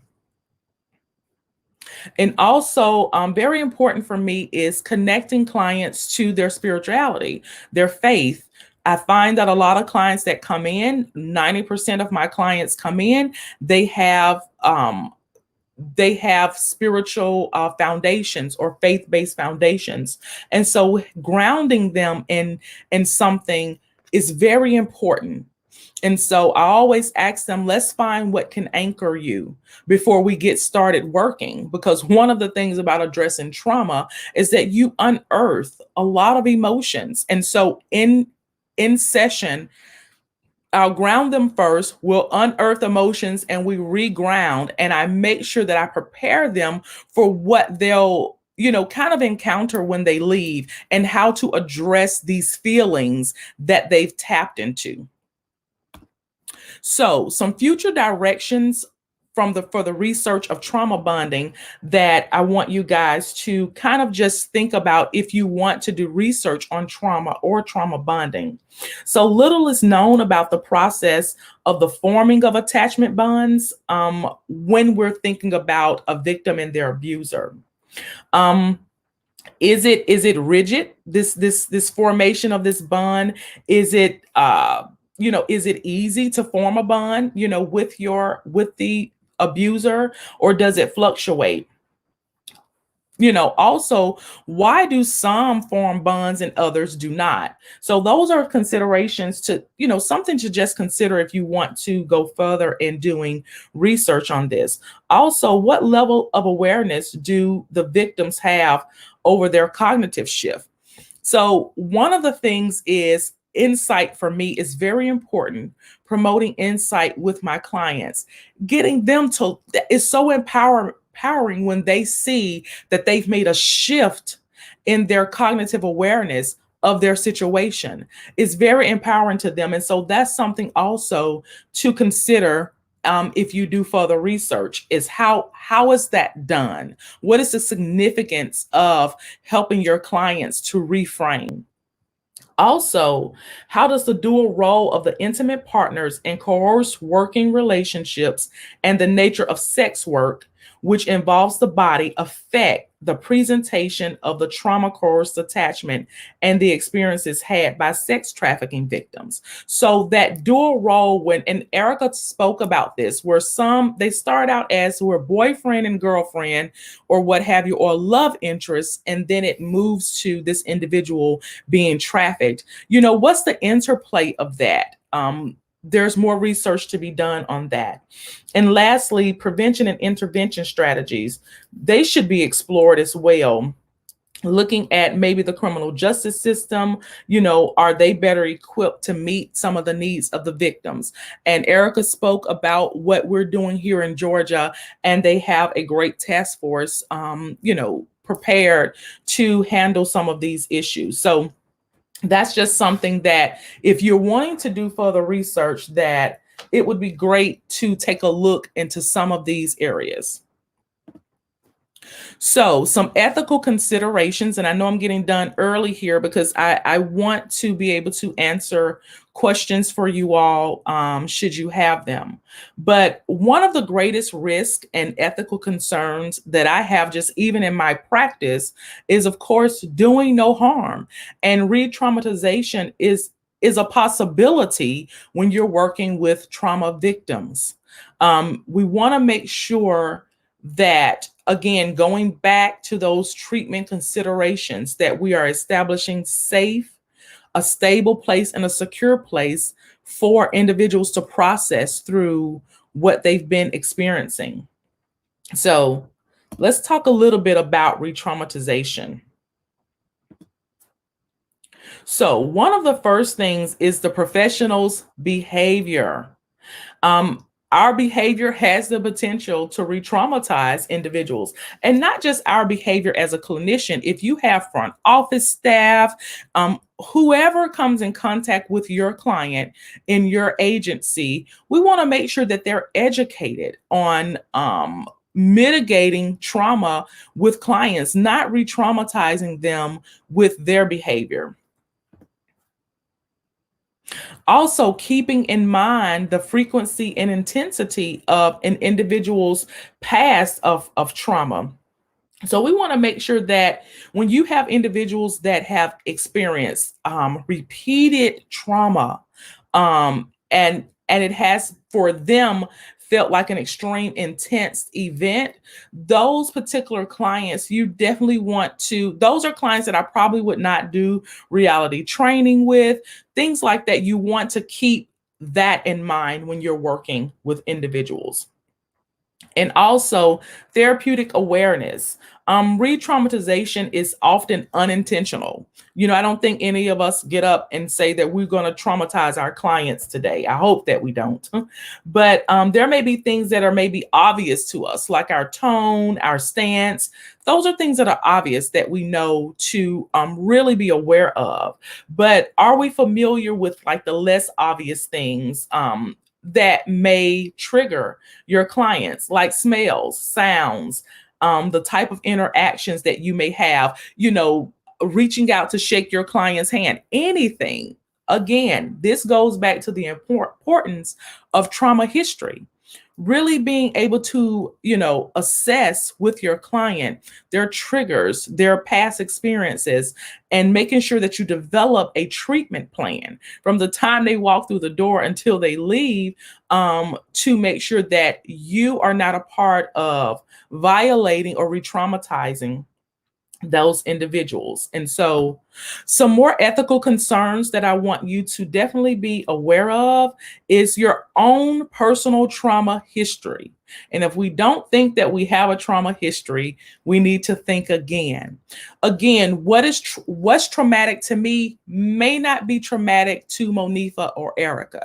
So, but we want to consider our own trauma histories, those things that we've encountered that sometimes we've just not process through. So our own unrecovered significant trauma could be a risk to boundary issues and can lead to ethical violations. So we want to keep those things in mind.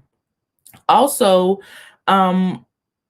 because we may have experienced trauma in the past, we want to make sure that our clients' trauma history do not trigger our own trauma that, again, we have not fully dealt with. And we know that that's vicarious trauma. And also it could lead to countertransference. So those are things that we want to keep in mind. These are all boundary issues that can lead to ethical violations that we want to keep in mind. So what about you as the clinician? I think I work with a lot of clinicians, whether it's in supervision, whether it's, in coaching. And I think I spend more time on self-awareness than I do anything. You have to be self-aware of your capacity or lack thereof. That is very important to me. I can provide a case study to a therapist that's seeking to, get her clinical license, and just how she responds to that case study tells me how self-aware she is of her own personal and professional use of self. So we want to take care of ourselves. We want to be aware of our own insecurities, our own trauma histories. Those are things. We're not robots. We have relationships, we have children, we have bills, we have things that significantly may impact how we work with our clients. Be aware of those things in your life so that you are not, creating an environment where your clients can be violated or re-traumatized by you. So self-awareness is key to any other support that you'll bring in. You want to be self-aware. You want to be self-aware first. Definitely participating in professional capacity building through training and education. That is always, always, always important. Peer supervision, important as well. I have a peer supervisor that I talk to on a daily basis. And so we process cases all the time. She is also a friend. So she's not just my peer. So we talk quite often, and we're able to really just process through a lot of the barriers that I may have as a clinician. So don't feel like reaching out to someone else that you shouldn't do that, that it doesn't seem that, you're competent enough. No, competency is knowing when you need support. So, and that leads to the last one is your social, emotional, and spiritual support as a clinician. Gird yourself, anchor yourself, be stable enough to really work with people that are experiencing trauma. That is very, very, very, very important. And last, I want you to remember this. Trauma is like a rock hitting a water surface. The impact first creates the largest wave, which is followed by ever expanding but less intense ripples. Likewise, the influence is given. Trauma can be broad, but generally its effects are less intense for individuals further removed from the trauma. Eventually, its impact dissipates all around. And so what I want you to know is that that's the impact of trauma-informed care, is that the more you help your clients be removed from the trauma, the better things become. And that's what trauma-informed care does. So that's all that I have. I wanted to leave a little bit time if people had questions, Monifa. Thank you so much, Tanika. That was very informative. We're going to give people time to go ahead and put their questions and comments in the chat. But in the meantime, I also have some questions based on what you said. One thing you said was very profound, and that was, we are not the expert.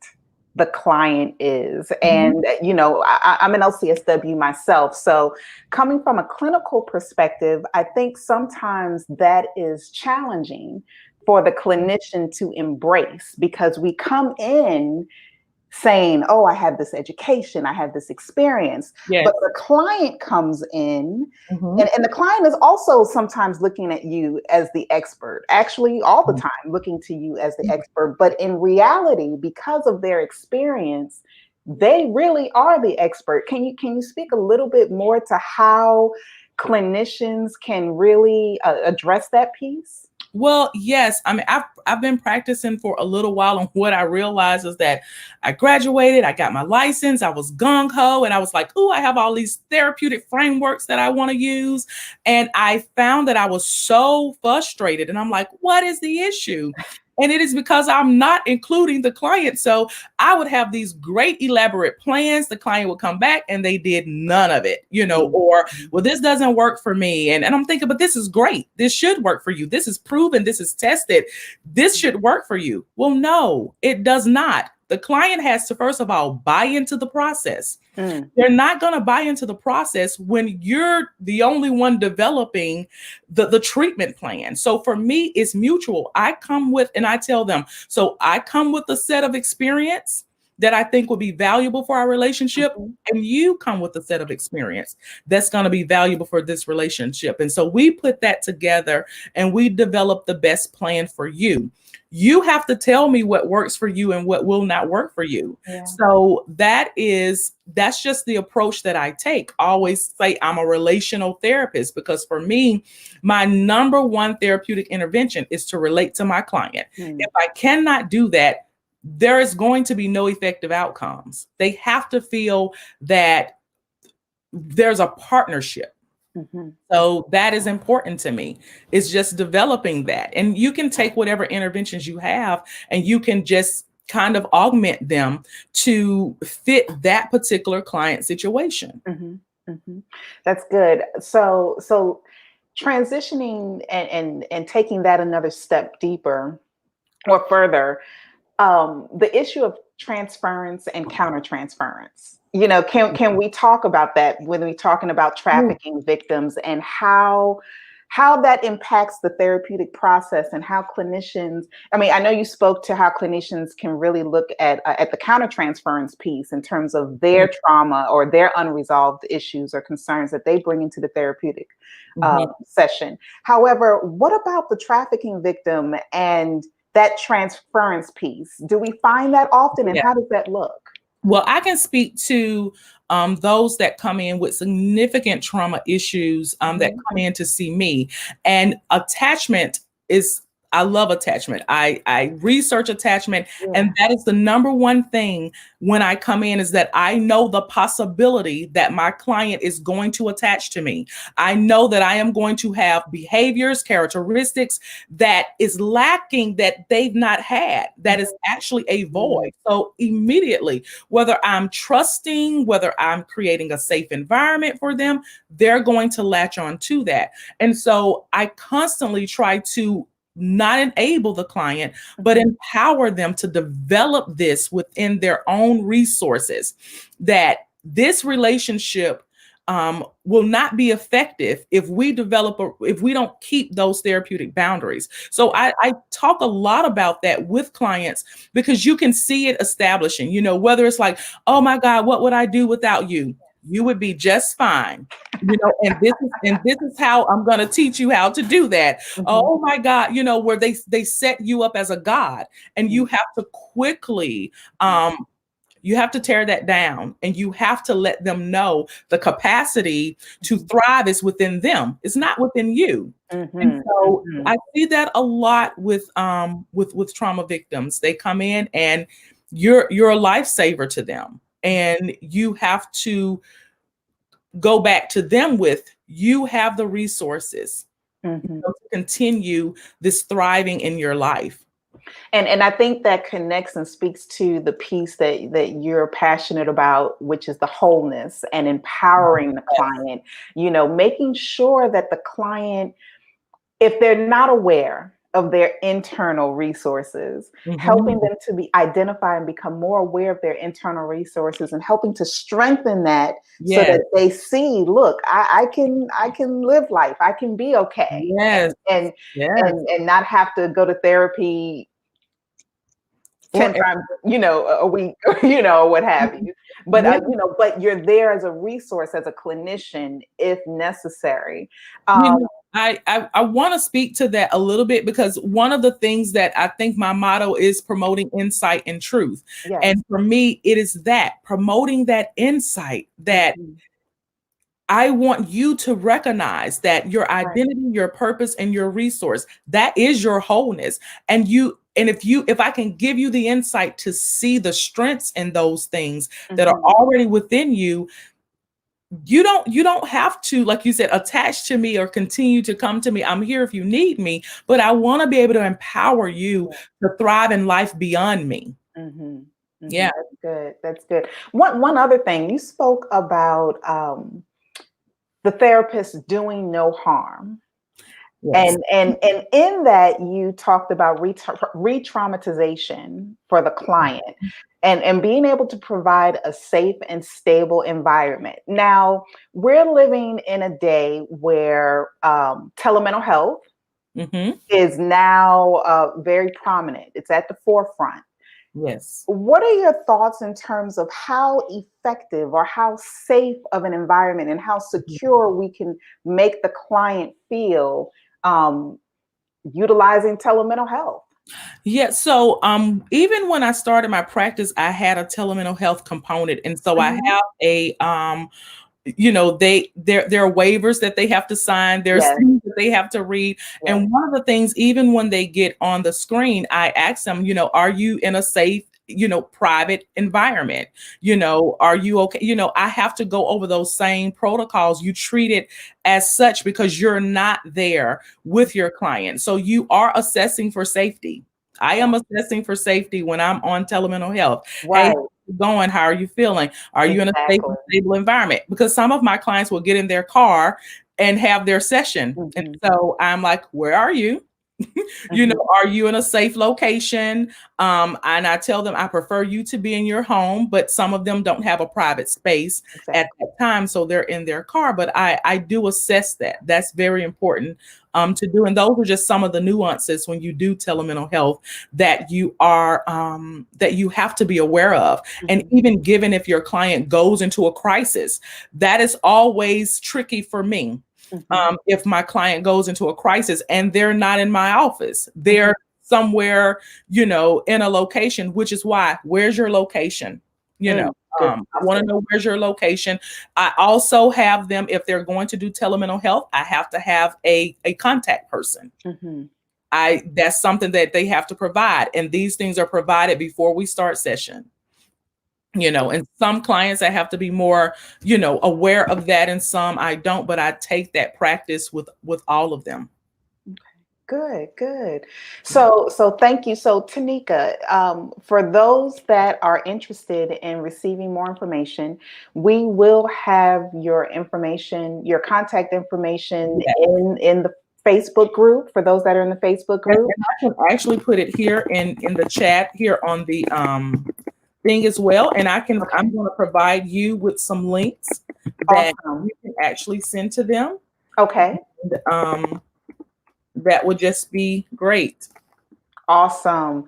So thank you. Thank you so much for joining us. Thank you for this wonderful information. And this is good stuff. This is good stuff. I'm excited.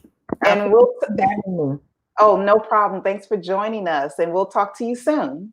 All right. You guys have a great day. Thank you. Bye-bye.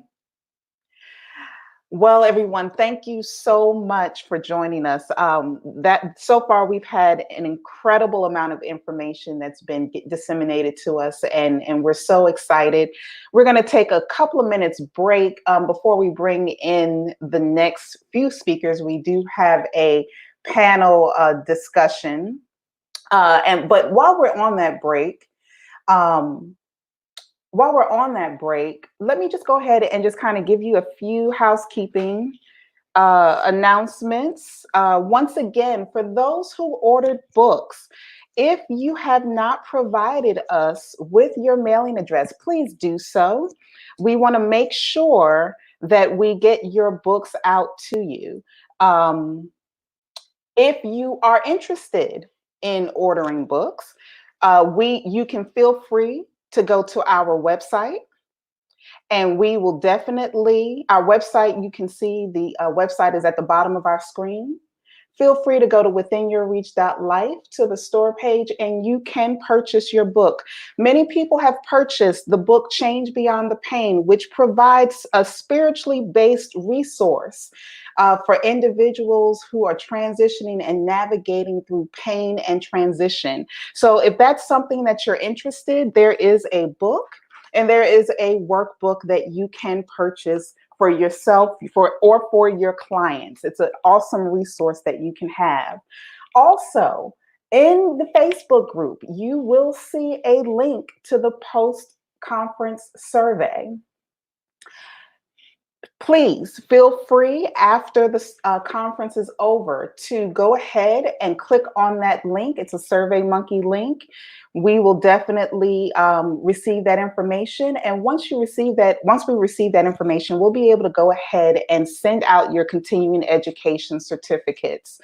If you're watching via YouTube, we have also sent you an email with that SurveyMonkey link so that you can go ahead and fill out that survey so you can get your continuing education as well. Be sure to check your spam folders for any emails that we may send out. Sometimes those emails do go into your spam folders. Also, we want to mention our domestic violence continuing education conference coming up next Friday, May 1st. If you're interested in registering for that conference, you can go to wyrconferences.com. You'll see the website at the bottom of the screen there, wyrconferences.com. Registration is now open, and 6 continuing education credits are available there. Or if you're just interested in watching, you can join us as well. So we are let's see, we're going to go ahead and check the comments. We want to thank our viewers for watching. We see that we do have a comment from Tanita. Is Tanika on any EAP panels? Miss Tanita, we will definitely look into that and check that out for you and get back with you so we can get you that information. We have, thank you, Cole, Marshall Cole, and Janice Michaels, Casey Mills. I'm glad you're enjoying the speakers and these sessions. We are going to go ahead and allow you a few minutes to break, and we will be back at 10:05 to continue the rest of our speakers. Once again, if you have any questions, comments, or concerns, please feel free to put them in the chat box. And you can also go to our website once again, onto the contact page, or send us an email, and we will definitely get back to you. We'll see you at 10:05. Thank you.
Hello, everybody. Thanks for holding. We are back. We're back. We are talking about human trafficking, the keys to setting the captives free. Thank you for joining us. I hope this has been very informative and inspirational for everyone. We do have a couple of questions that have come in. Arlene wants to know how to identify traffickers or victims will be addressed during this conference. Yes, as a matter of fact, Arlene, we are about to bring on a few speakers who can speak to that right now. Once again, let's go ahead and bring some individuals into the system. Hello, everybody. Hello. Hello. Can everybody hear me? I can hear Yes, you. I can. Okay, I'm having a little audio Morning. difficulty.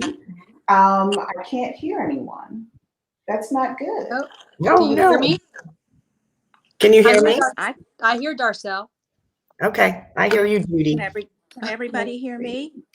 I don't Karen? hear anybody else. I hear Karen and Judy.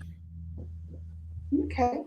1 second, everyone. We're just trying to make sure we can get some audio on everyone.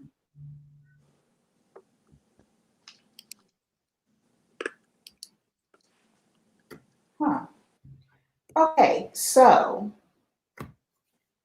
1 second here. Dr. Lambie, Dr. Karen Lambie, can you hear me? I can hear you, yes, and I can hear Darcel. Okay. I'm just having difficulty hearing you. Judy Riccio, can you hear me? Yes, I can. I can hear you. Okay.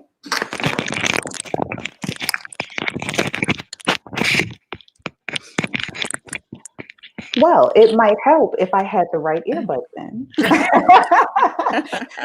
I apologize to our viewing audience. I can hear everyone now. So welcome everyone. So listen, we're in for a treat, everyone. We have some amazing speakers here on our panel discussion. And before we go ahead and get started with them, I want to go ahead and introduce them. Let's start with Dr. Karen Lambie. Now, Dr. Karen Lambie now is retired, but however has taught for a total of 32 years in both the elementary school and university levels. She has a PhD in educational psychology from the University of Georgia. She's an ambassador of hope. She's an ambassador of Shared Hope International, and serves on the Mayor's Commission for Youth in Statesboro, Georgia. She's also the regional vice president for the Adoptive and Foster Parent Association of Georgia, and she serves on the board of directors for Prevent Child Abuse Bullitt County and is on the Georgia statewide human trafficking task force out of Atlanta, Georgia. She also serves on the board of directors for Savannah Working Against Human Trafficking. She's spoken throughout the state of Georgia on the issues of human trafficking, more specifically, sex trafficking of minors. She's also spoken in Florida, South Carolina, and at Shared Hope International's Juvenile Sex Trafficking Conference in 2019 in Cincinnati, Ohio.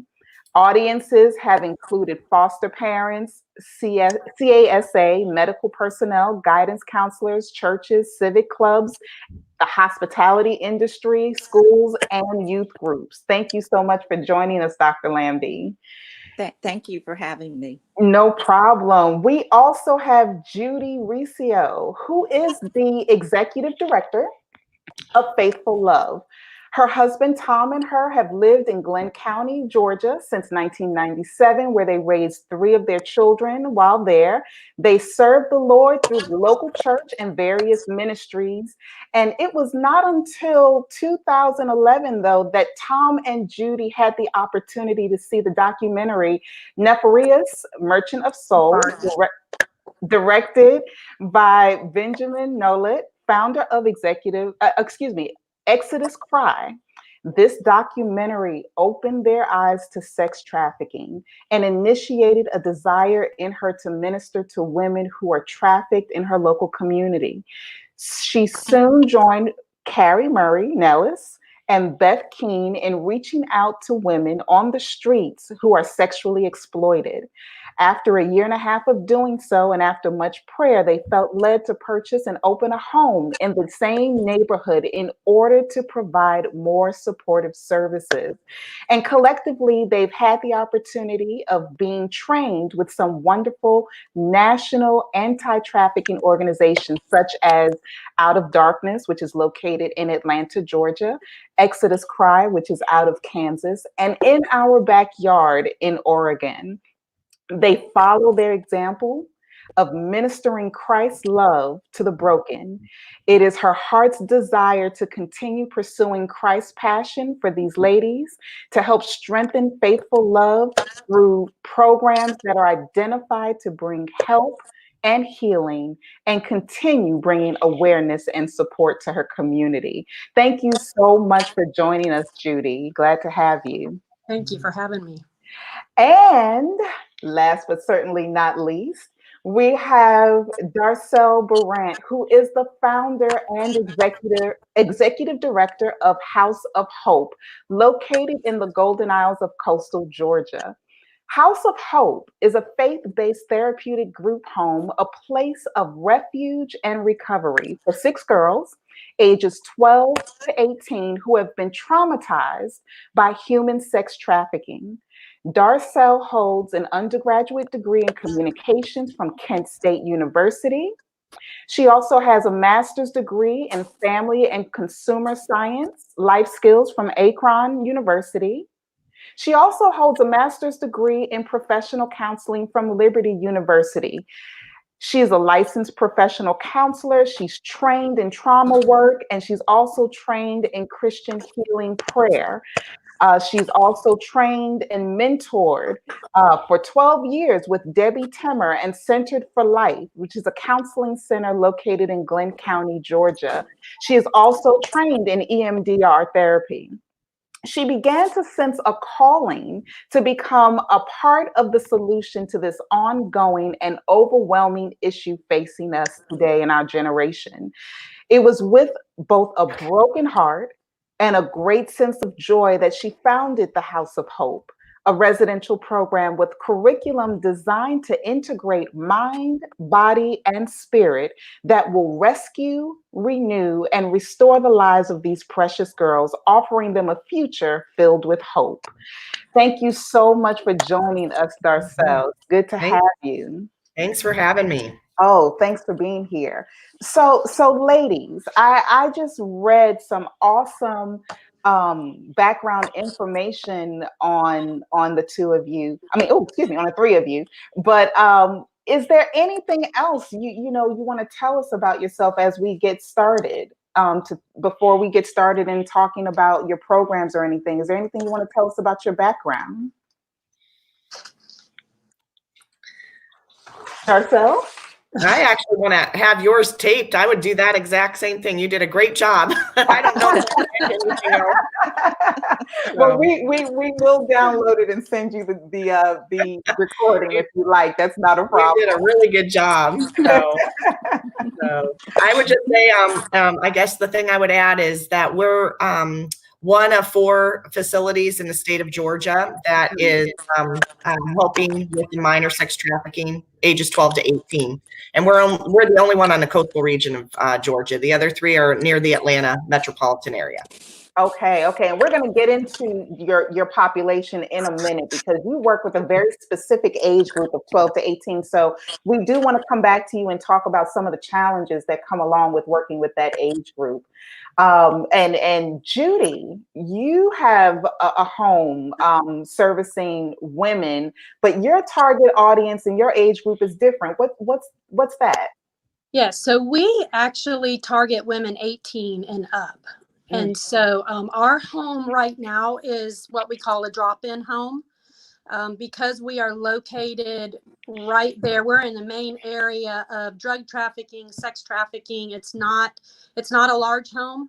And we're not in necessarily a safe place because we're kind of known so that the women can come to us. So we are known actually from some of the drug traffickers and sex traffickers. So I am excited for a couple things that are happening, but we are beginning, our board are beginning starting the beginning steps of looking into statistics and getting information and grounding information on moving forward with a safe house for adults here in the southeast area of Georgia.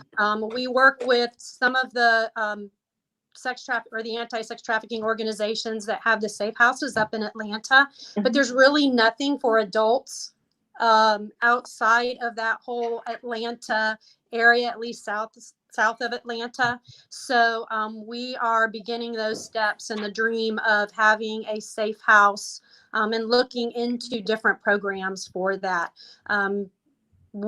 Faithful Love is a part of the Georgia State Human Trafficking Task Force.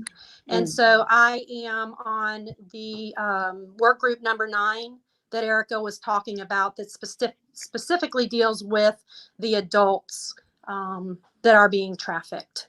Okay. This is good. And we want to talk to you a little bit more also about some of the challenges and concerns and issues that come up with adults, that are being trafficked, because I can only imagine how that might be somewhat different than the youth and how that's handled, or, and some of the challenges that come up with that. Right. And so Dr. Karen Lambie, your background, you work specifically or have worked specifically and currently with teaching individuals about some grooming techniques and the various things, that traffickers look for in addition to other services.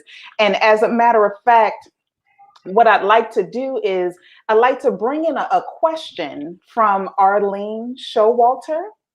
Arlene is interested in wanting to know how to identify these traffickers and victims.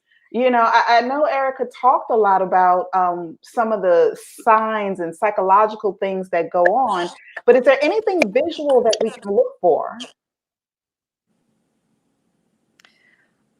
Yes. First of all, let me say, reiterate something that Erica said, and that is traffickers can look like, your ordinary everyday people, your next door neighbors, and so can the buyers. Mm-hmm. And we know that trafficked victims can really be any child, they can be anybody. There are certain populations that are at greater risk for becoming trafficking victims, but a few signs that you can look for, let's say, for example, well, I'll talk about parents first, parents/guardians.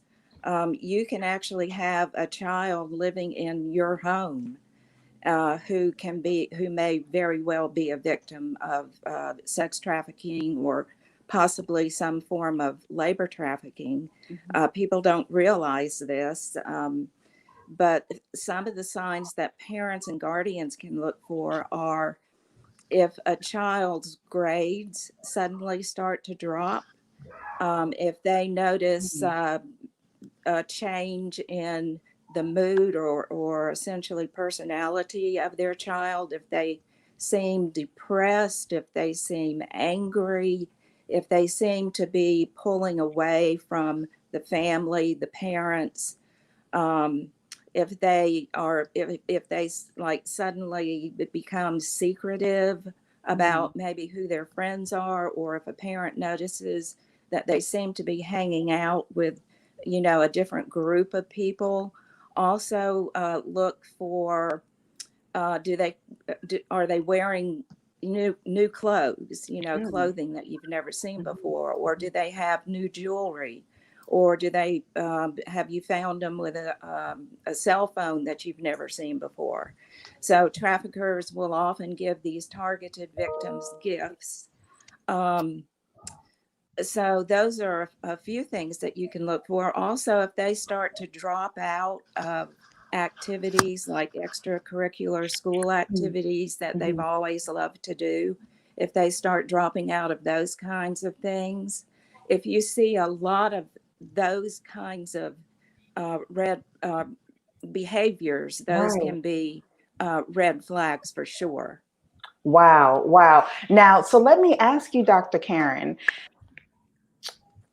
what if you have a teenager who is by nature, they're designed to be secretive, That's right. because that's just what teenagers do, That's right. or they hide things, or, is there anything that people should be concerned about when they're looking at that, or should they ask deeper questions, or see if this is just, how can they determine whether this is just normal teenage behavior versus there's a possibility that something is not right here? Right. And yes, I know that a lot of these behaviors that I just described, you Mm-hmm. often will see in teenagers. Mm-hmm. But I think one of the keys is if you see several of these things at one time.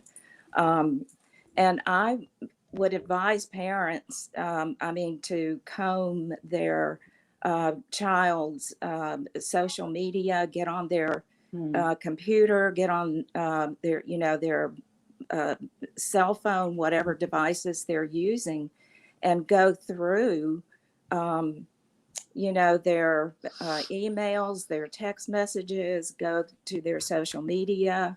I think there are some apps that parents can actually put on their own um, devices that can sort of monitor what their Mm-hmm. children are doing online, because as Erica stated, a lot of traffickers and also pedophiles are combing the internet looking for Mm-hmm. victims. Mm-hmm. And Mm-hmm. so, especially if a child is in a chat room or a gaming room, Okay. or there are so many different apps these days that these traffickers and pedophiles can hack into and start chatting with these children. So, don't be afraid to look into that kind of thing too. Okay. Sounds good. Thank you so much. Mhm. Darcel, can we transition over to you? Because we have a couple of questions coming in for you already. But before we hit that question, can you tell us a little bit more about House of Hope and how your program is designed, and maybe what some of the challenges are that you encounter? Sure. So House of Hope has been open now for about a year and a half. So we've got our first year and a half underway, Mhm. and it's really been an amazing year. We've learned more from the girls than we've learned from any book that I've ever read. So they're our greatest teachers. And one of the things I'll let you know, I wanted to say one more thing on what Sure. Karen just said, because I think it's important, especially after working with the girls. She asked the question, how do we identify traffickers? And I'll tell you, one of the hardest things that we're starting to come into, because of the new laws that were developed, that minors cannot be convicted of sex trafficking and can't get charges on them anymore, is what we're finding is that the pimps are getting more and more creative, and they're asking the girls that they're using to do the trafficking for them. And so I wanted to add the campaign, the Blue campaign. People can go on to their website and they have the best videos that give you a really good indication of what the now modern day pimp looks like. And it looks like the kids that your kids hang out with at school, and they ask them to go to a party.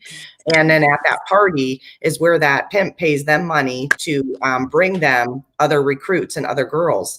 And if they don't do that, the same rules apply as apply for the girls, that they'll get beat. They'll tell them that they're, gonna, do something to their family. They knew who their family is. And so they use force and fraud and coercion to do that same thing. So it's getting harder and harder to identify traffickers, Right. which is no fun. Right. Right. But very Right. true. If I could just jump in just for a second, what Darcel was just talking about, the same thing will happen. Like, for example, in a homeless shelter, a trafficker will spot potential victim and will send a child into that shelter in order to recruit that child. And this also happens with runaways. That's why it's so dangerous for our children to be running away these days. So, Very. Yeah. Definitely. And so thank you for that, Dr. Karen. Darcel, knowing all this information that you know and having all the information and insight that you have, how is this affecting the actual age group that you work with? What are some of those challenges? I would say the greatest challenge right now. So I work with ages 12 to 18, and the girls are they're getting into the life younger and younger. The average age, like Erica said, is about 14 years old. And we're seeing that with our phone calls as well. So I have probably 10 phone calls a day I have to say no to because we're full at all times. We've got 6 beds and we remain full at 6. And we have the entire year and a half we've been open. I've never really had a vacancy more than 2 days. And with about 10 on the waiting list. So it's a really traumatic epidemic that's going on in our society. And that's why I'm so glad you're doing this, to raise awareness for counselors, especially so they can start asking the right questions. Most of these girls will tell you they've been in counseling sessions. They've been to the hospital. They've been where people could have said, is there something wrong? And no one identified that any of this was happening. So I really love that the awareness is being raised, because I think it's going to help greatly on identifying these girls earlier. Most of them have been in the life an average of about a year before they make their way to our house. When they first get here, most of them don't want to be here. They've been so conditioned by their pimp to be fearful of saying anything about them. They continue to call them their boyfriend for about the first 3 months. And after 3 months, they finally start to recognize there was something wrong with their relationship and it wasn't healthy and this person wasn't safe. But it takes us a while to get there. It doesn't happen overnight. I would say our first 30 days with the girls is the absolute hardest. They've been so traumatized. They come here right off the streets. They've been abused. They've been raped. And they don't have really any, maybe some of them don't have any parents out there that are wondering how they're doing. So they don't have a good support system. So they think these guys or these gangs are the support system. So I can't even imagine. Most of your clients, most of your girls, how do they come to you? Do they come to you through the court system, or do they come through to you through some other avenue? How do you get your girls? So right now we have 3 contracts with the state, with DFACS, DJJ, and Georgia Cares, who Erica talked about a little bit. And all of our girls have to have a CSEC designation before they can come into our program, because we have a contract with the state that states we only serve CSEC victims. So we don't incorporate another population outside, because there's too many factors going on, too much we have to worry about with safety and the safe house, that we just don't incorporate anything but CSEC. And so we get them from those 3 agencies. But I will tell you, there's a new Wellspring has a new facility that just came online about a month ago. And I think it's going to be very, very helpful, because the whole entire state came together and said, we need a receiving center for these youth. And these youth right now, I think they're serving 12 individuals. So when the FBI or one of the stings happened, they usually were coming right to us. And it was really hard to help them at that stage, when I had other girls that have been here a couple of months and they bring their trauma into the house. And so the receiving center is really going to help, because they're going to go to the receiving center for a month or 2, and then they're going to come to our house, which then we can start to really delve into their therapy and, what they need. That's going to be great. And right now, I think they're full already. And they do help boys and girls. So it helps boys and girls ages 12 to 18.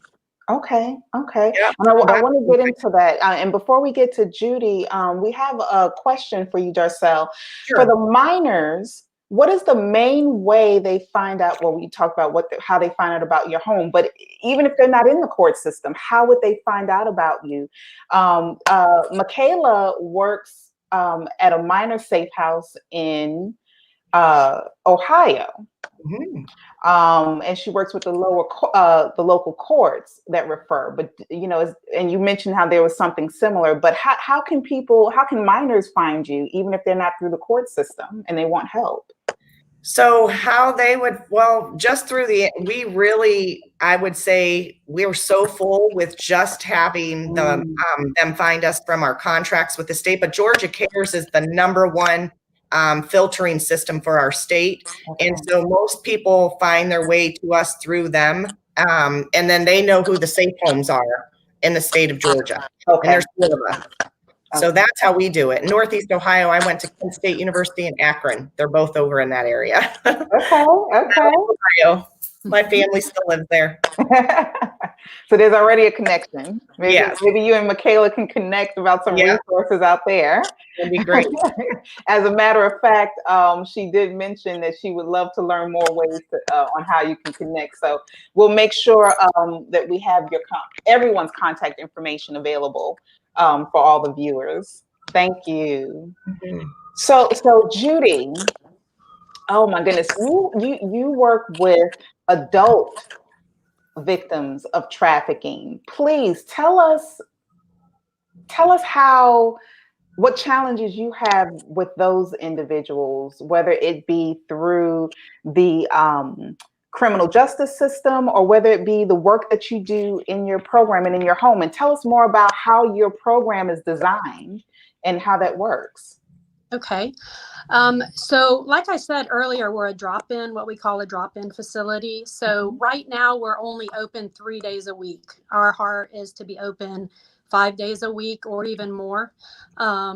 But we are open and we offer individual counseling. We have days that we have group therapy going on.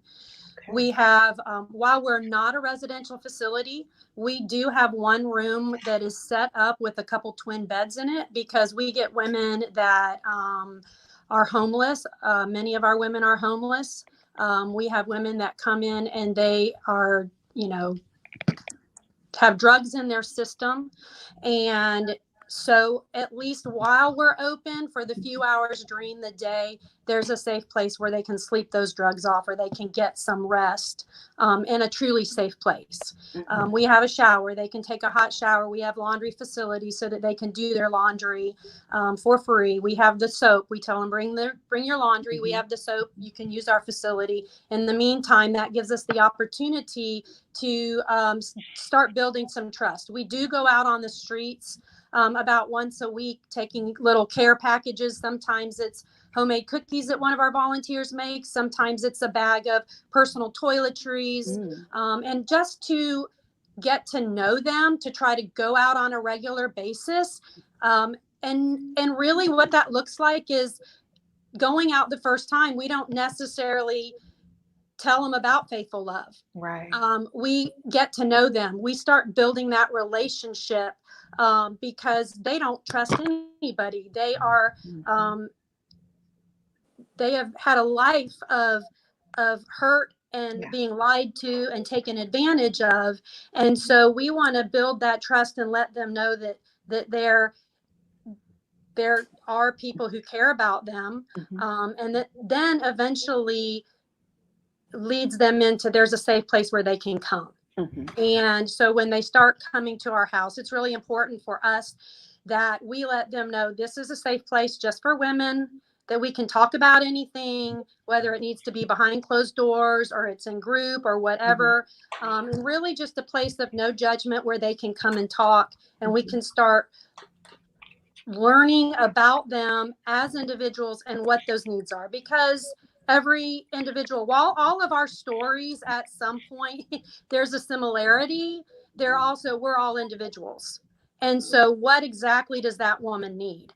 And, our heart, we know, let's get you out of trafficking. Let's get you away from the drugs. We've got these great places. Let's get you to Atlanta.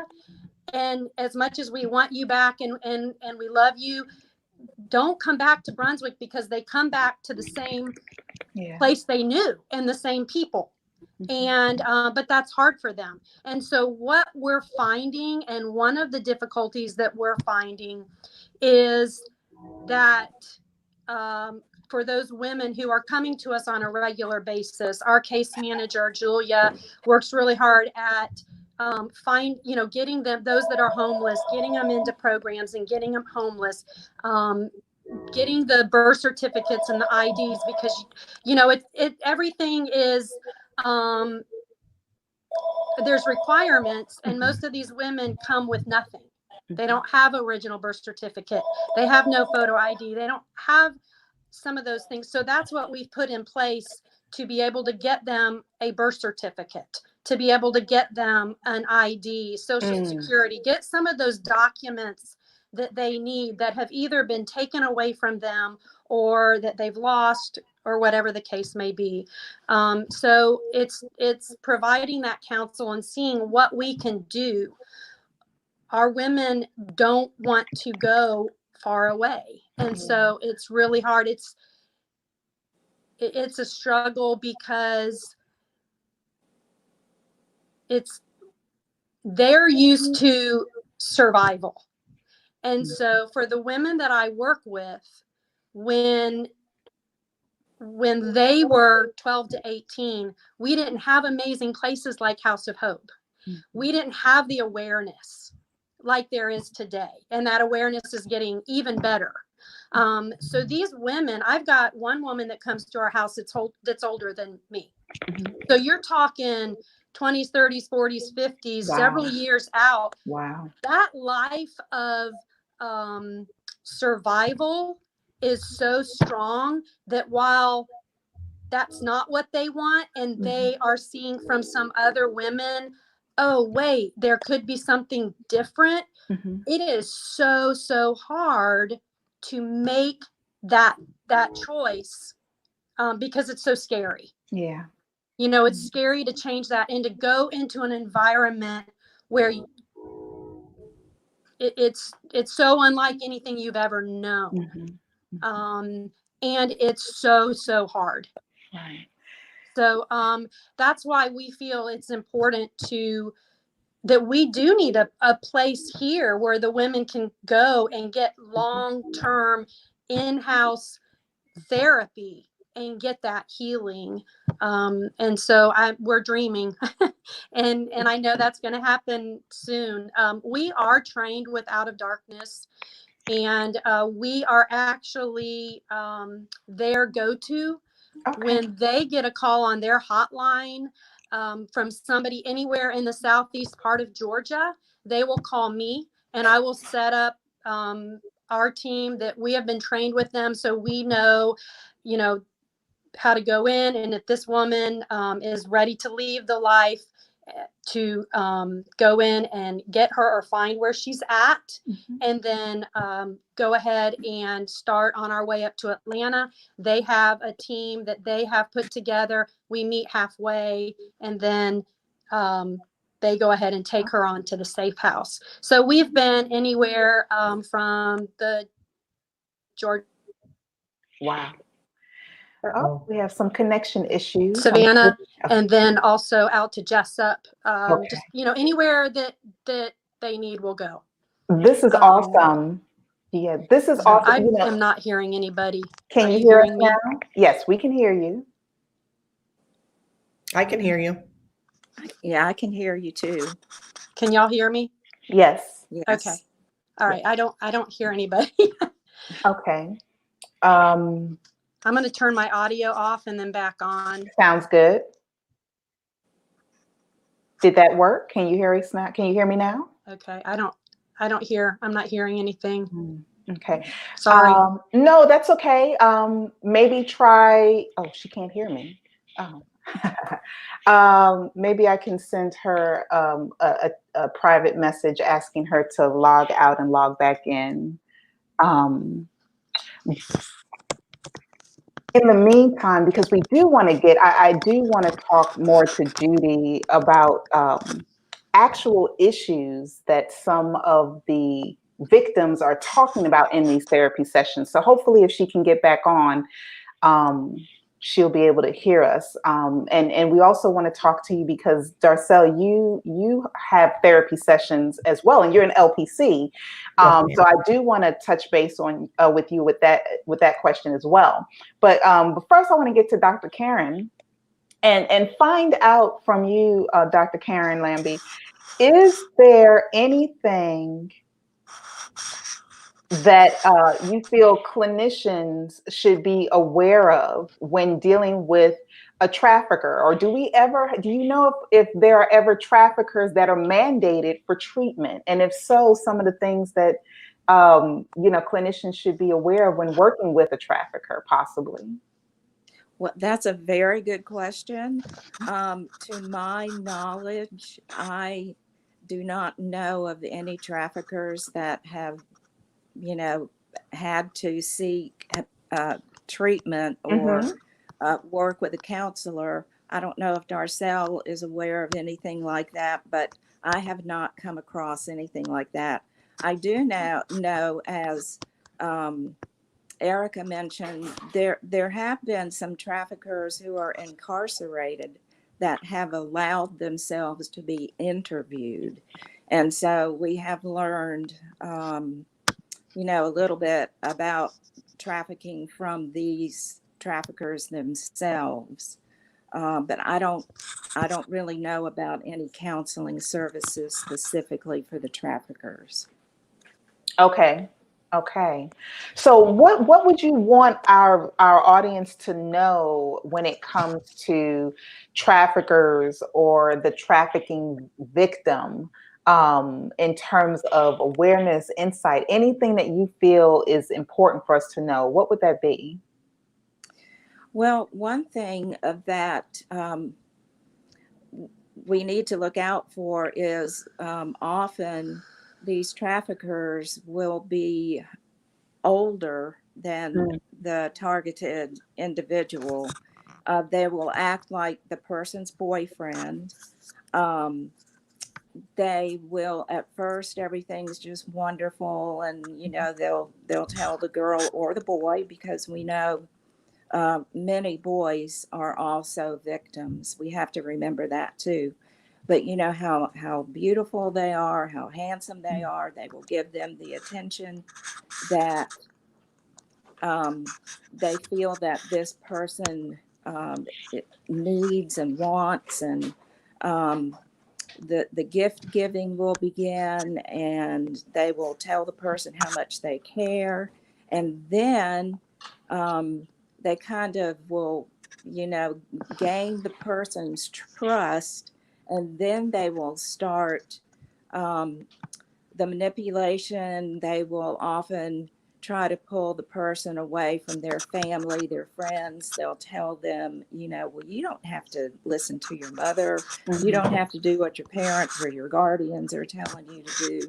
I'm the one who can take care of you. I'm the one who cares about you. Nobody else is going to care about you as much as I do. And so then they, that's kind of how it starts. And excuse me, when I'm talking to youth, especially girls, I'll tell them that if the relationship is a healthy relationship and the person really cares about them and really loves them, then the relationship is going to get better.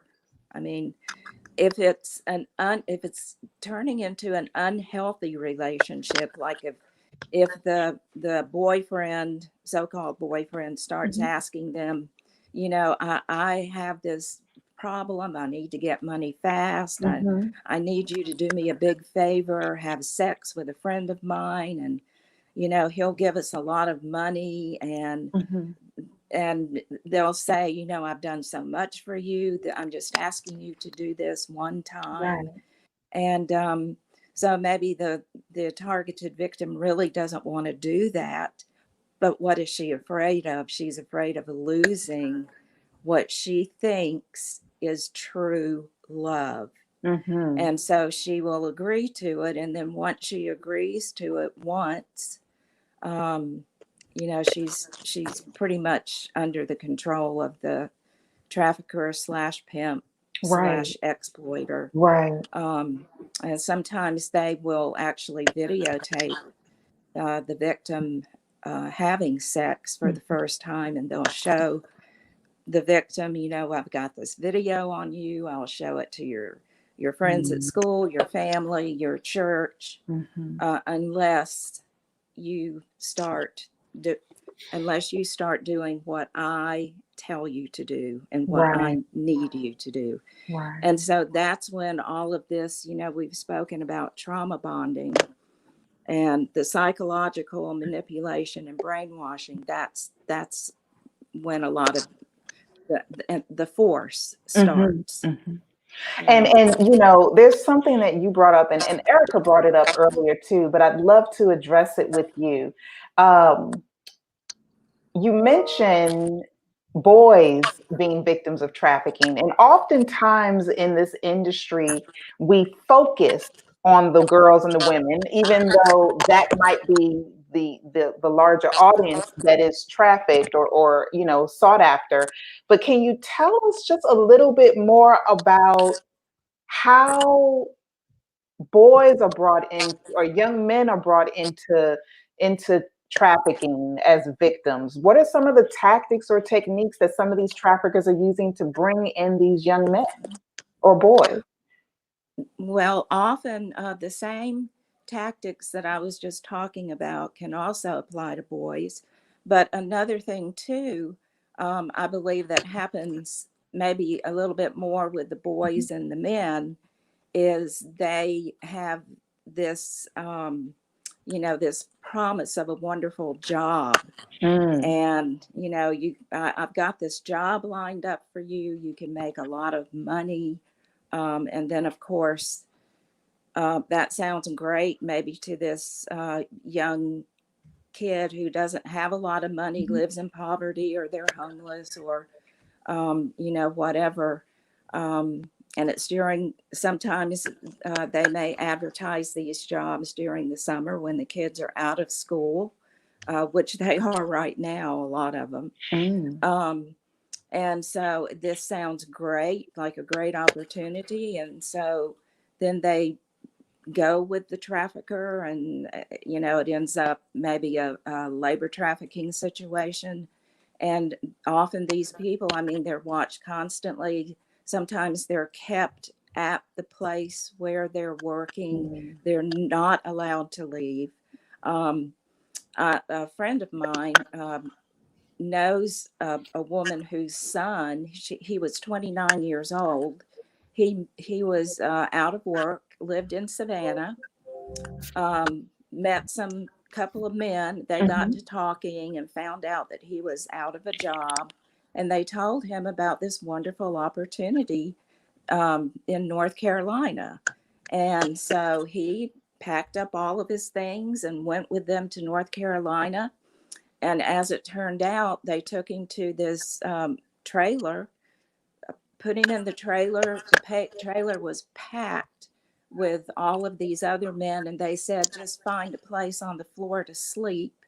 And what was happening to them is that they were being taken out to one of the large farms, a potato farm, and they were working, hours and hours and hours a day with no pay. He managed to escape and got back to Savannah, but that's how it happens sometimes with our young boys and our men. Wow. Thank you. Thank you. So, and if I could say just one more thing real sure, quick, I'm go sorry ahead. to interrupt. I think we need to be aware too that you can have one individual, can be male or female, and they can be a victim of a form of labor trafficking, and also the same person can be a victim of sex trafficking at the same time. So that's important to know. Thank you. Thank you. So, Judy, can you hear us now? Yes, I can. Sorry Great. about that. Oh, no, you're fine. So this next question is for both you, Judy, and Darcel. Both of your programs offer some type of or some form of program where group or individual counseling is available. Other than maybe location issues in terms of living, what are some of the personal issues that come up in these sessions, of course, without disclosing any client information, but what are some of the topics or issues that come up in these therapy sessions for these clients? You want me to start, Judy? Sure. Okay. I would say, without doubt, every single one of the girls, and I would say 100% of the girls that we've helped so far, which has been about 17 over the past year and a half, is that they've all been sexually abused in their family of origin. Their family of origin, whether it was their parents or uncles or grandparents, but that's a common denominator with all of them that's come up in counseling sessions. Okay. And then it basically destroys their sense of boundaries, so they don't have a sense of self. So when somebody tells them, don't talk, don't, close your eyes, they basically detach from their physical being. And so when it comes on later that a pimp asks them to do these things, it's very natural for them to just go right back into line with what they had to do when they were younger. Okay. So I would say that's a big one that comes up. Another big one is just someone said it earlier, we basically get wounded in our family system, but that's also the system that we actually grow in and that we can have some wonderful recovery in, is the new system that we're creating here. That's why when I worked at St. Simons by the Sea, I worked there for years as a mental health professional, and saw these girls come in for 3 to 5 days, and you're just getting them out of crisis, but you're not really helping them change. And when they come here, they're here for a year, you can have substantial change. They recognize what love is. They recognize what safety is. They recognize what friendship looks like. They recognize what healthy boundaries look like. And so you really need a substantial amount of time to create that, because we're going to be transformed by the renewing of our mind. So we have a whole lot of unwinding to do. And the only way you do that is consistently putting in truth to replace the lies. And then the truth sets them free. Gotcha. Thank you. Thank you. And Judy, do you have any response to that? Yeah, absolutely. And I love everything that Darcel just talked about, because that really that is one thing that is hard, that a difficulty we have with our women and our program just being a drop-in facility, because they come to us and then we get them for a few hours and they walk right back into that lifestyle, a lot of them. And so, our prayer is that they will receive something, and they will hold on to that. And even though they're having to walk out into that same stuff, there's something different that they can take with them. But that's hard, because they don't get that consistency of being in a program day after day after day, for a year. So what I see is a lot of anger that will come out, and rightfully so. A lot of, Darcel was talking about that right thinking. A lot of my women, it's blame, and a lot of it is blame on themselves. And so that is a topic of discussion, especially if they're trying to stay clean or do something and then they slip. Then it just, it brings all of that self-defeat and everything that they've been told all their life right back there. And so it's helping them to look at, hey, you've been honest about it. Did you stay there for days and days and months? No, like like you gotta, it's just, it's some of those things that come up that's a struggle for us, because like I said, it's not something where right now we're a program that it's, 24/7 on end. as far as getting them out of that life and that constant renewing and the constant grace and love and this is who you are. So those are a few of it. It's a struggle. Right, right. Oh my goodness, time is flying, ladies. Hold on, we have another comment. Let's see. Um, we have a Facebook user who wants to know. They said they're with SWAT here in Atlanta and on the task force, and their situation here in Savannah sometimes seems hopeless. They have her husband is a local church pastor. Their church is located in the midst or part of town here, and these girls walk the streets being trafficked. I'm with them daily, and there is nothing here. So, any help or response or feedback for this individual?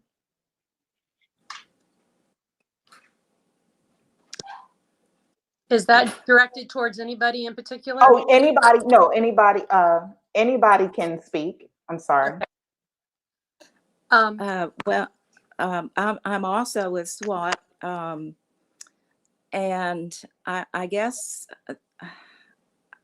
I guess the thing that I would, if anytime you see anyone who is in imminent danger, you of course will call 911. But if you see something and you believe that it is a case of trafficking, you can, and if I mean, it can be any kind of trafficking, sex trafficking, labor trafficking. You can always call the hotline. I can give you that number, and I'm sure probably this person may already have that number. But for those of you who may not have it, it's 1-888-3737-888. It's very simple to remember that way.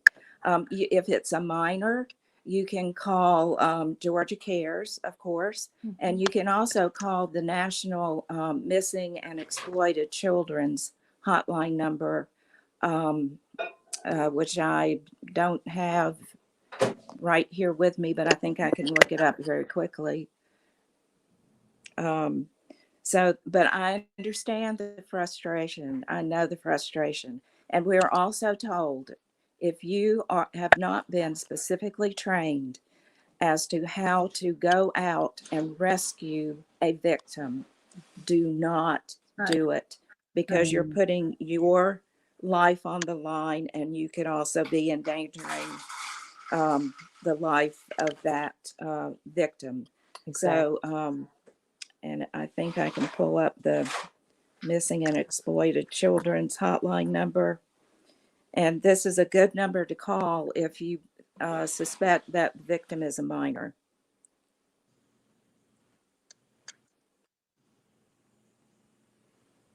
And I probably didn't tell her anything that she doesn't already know. Well, but, no, it's. I'm sure it's helpful for all of our viewers. So this is I would like good. to speak on that too as soon as she finds that number.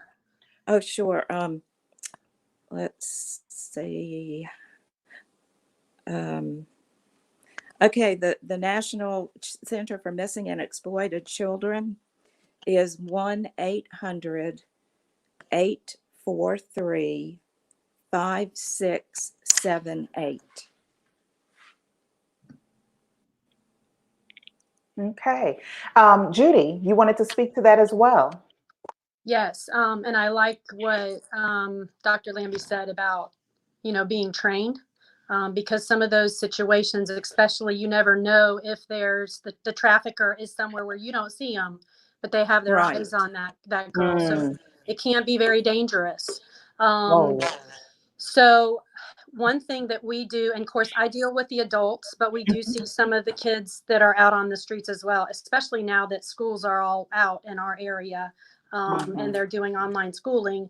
But it's building that relationship and letting them know that if we feel like there is the opportunity for a conversation, and again, being trained, but helping those girls or the young men to know that there are people out there, and there's not judgment, and they are loved right where they're at. They get a lot of judgment. They get a lot of myths that people think about being prostituted and being trafficked. And so to know, because they know when we're being genuine, that there are people that care. And so that's the big thing. Darcel mentioned the Blue campaign. And as well as the videos, the Blue campaign, and you can go on their website. They also have some really great flyers and posters, but they have what they used to call them shoebox cards. Now they changed the name for them, but they're little small cards that break up into 3 little pieces. And I don't know if I have any around yet. I got them on order. I usually have one. Here they are. This one's broken apart. I don't know if you can see this, but they're just stuck together. And so one breaks off, and and you can use it as your keychain, and it's got the national hotline number on it. One of them, this bigger one that I have here, has some things that you can look at that gives just some, if you think they might be trafficked, what are some of those things to look for. And then there's another one that has a number on it that if you are able to talk with somebody, you can slip this to them and do it in such a way that you're not saying, hey, I think you're trafficked. Here, you need to call this number. It's more of like, hey, I have a bunch of these little cards that I just give because, there's a big awareness that there's a lot of people being trafficked. And so, if it's if it's a teenager and it's, you feel comfortable talking with that person, give them a few and say, pass these out to your friends, because y'all may know of some girls at school that are being, or some young men, or, if it's, and do it that way. So you're not targeting them, but you're giving it to them in such a way that, I'm just helping to spread awareness. And we all know people that may be trafficked, or a potential is there. And so they've got some, they have some really good things that, and it's all for free. I can order 250 of these for my information table, and it's all free to the community. Okay. And oh my goodness, this is such great information, and we're running out of time. But before we run out of time, Lindsay had a couple of questions. One, Karen, can you repeat that first number that you gave? And also, for either one of you, where can someone go to get training? Well, depending on where this person lives, one thing that we do with Savannah Working Against Human Trafficking, or SWAT for short, is you can contact SWAT, ask for a speaker, ask for, let us know, who you are and what kind of training you're after, what you need.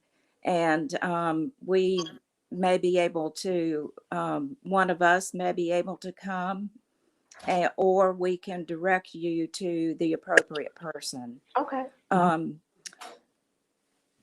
And do you have that first number? Yes. Lindsay would like for you to repeat that first number again. Yes, and I'm going to say it in a way where most phone numbers are not stated, but this is an easy way to remember it. So of course you dial 1 first, and then just remember, it is 888-3737-888.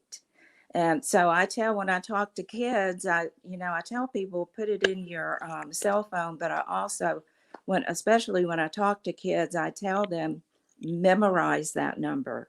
It's easy to memorize. And if you can get your hands on a phone, call the number. And if a lot of times traffickers will give their victims cell phones so that they can let the victim know where they're supposed to go next. So, call the number.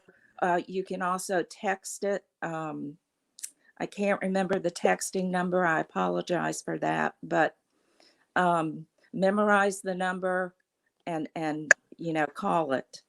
Okay. And unfortunately, Darcel was able, she got kicked off. You know, technology is great when it works, but when it doesn't, you know, we're all pulling our hair out.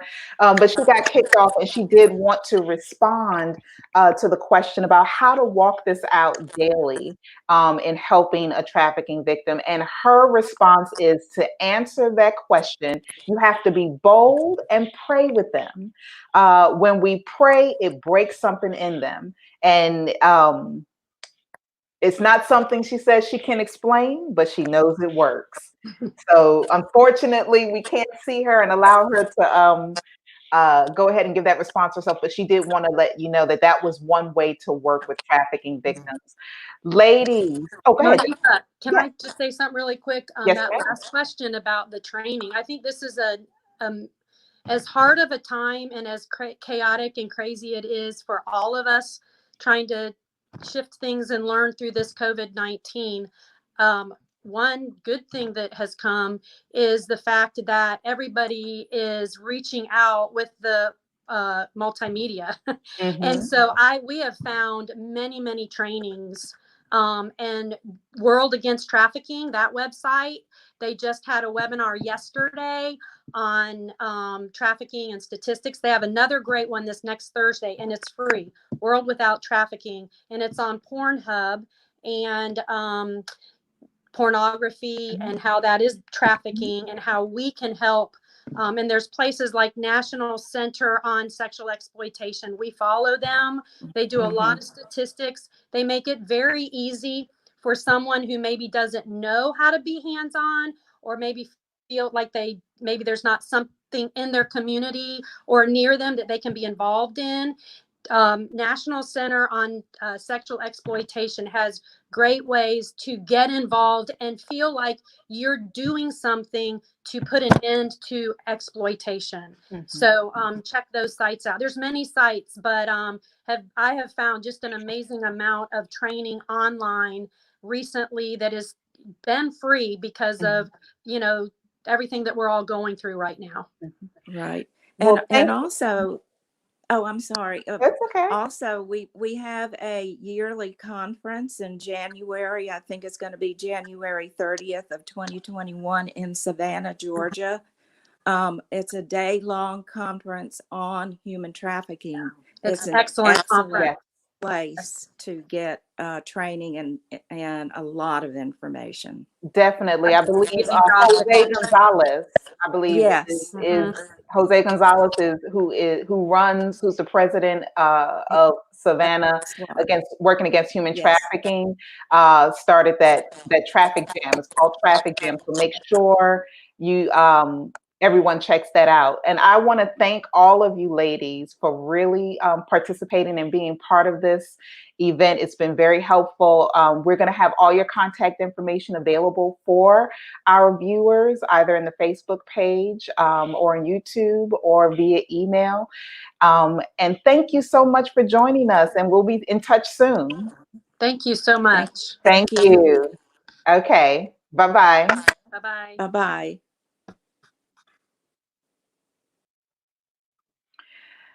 Wow, everyone, that was amazing. That was amazing. We are going to move right along. This is some great information.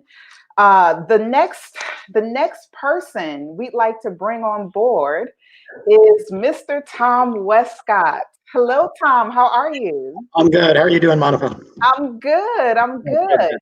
So let me tell you guys a little bit about Tom.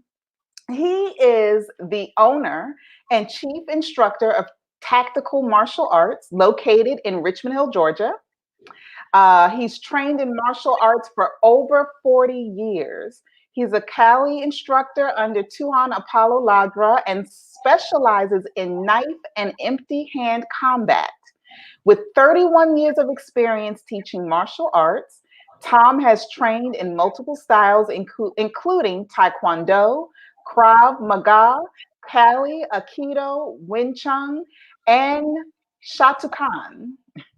Tom is a certified firearms instructor and teaches active shooter defense, everyday carry, home invasion defense, and is an adjunct faculty member at the University of Wisconsin-Madison in the Center for Professional and Executive Development in the Graduate School of Business, where he teaches risk management, consulting, and project management. Tom is the head instructor of tactical martial arts in Richmond Hill, Georgia, and has taught students in Canada, England, the Netherlands, Switzerland, Sweden, Germany, India, China, the Philippines, Japan, and all across the United States. He has 4 black belts and he currently trains sheriff's deputies, police officers, Coast Guard officers, Rangers, and U.S. Special Forces in Krav Maga and Cali. He's also happily married, and he is the husband and father of 5 children, has successfully launched 11 businesses while finding time to enjoy playing the guitar, painting, and spending time with family. You know, Tom, you are just someone I do not want to encounter if I'm on your bad side. I'm going to stay on the good side of the fence. Yeah, you're good. You know, and just so that everyone knows, you know, Tom and Tactical Martial Arts is one of our sponsors here for this event. And this, as you know, was originally designed to be hands-on, face-to-face. We were going to have the audience engaging, but COVID-19 decided it wanted to, you know, throw a little curveball and everything, but that's okay. That's okay. You know, we still have Tom here who's willing to give us some information and insight on how we can just stay as safe as possible. So I'm going to go ahead and turn it on over to you, Tom.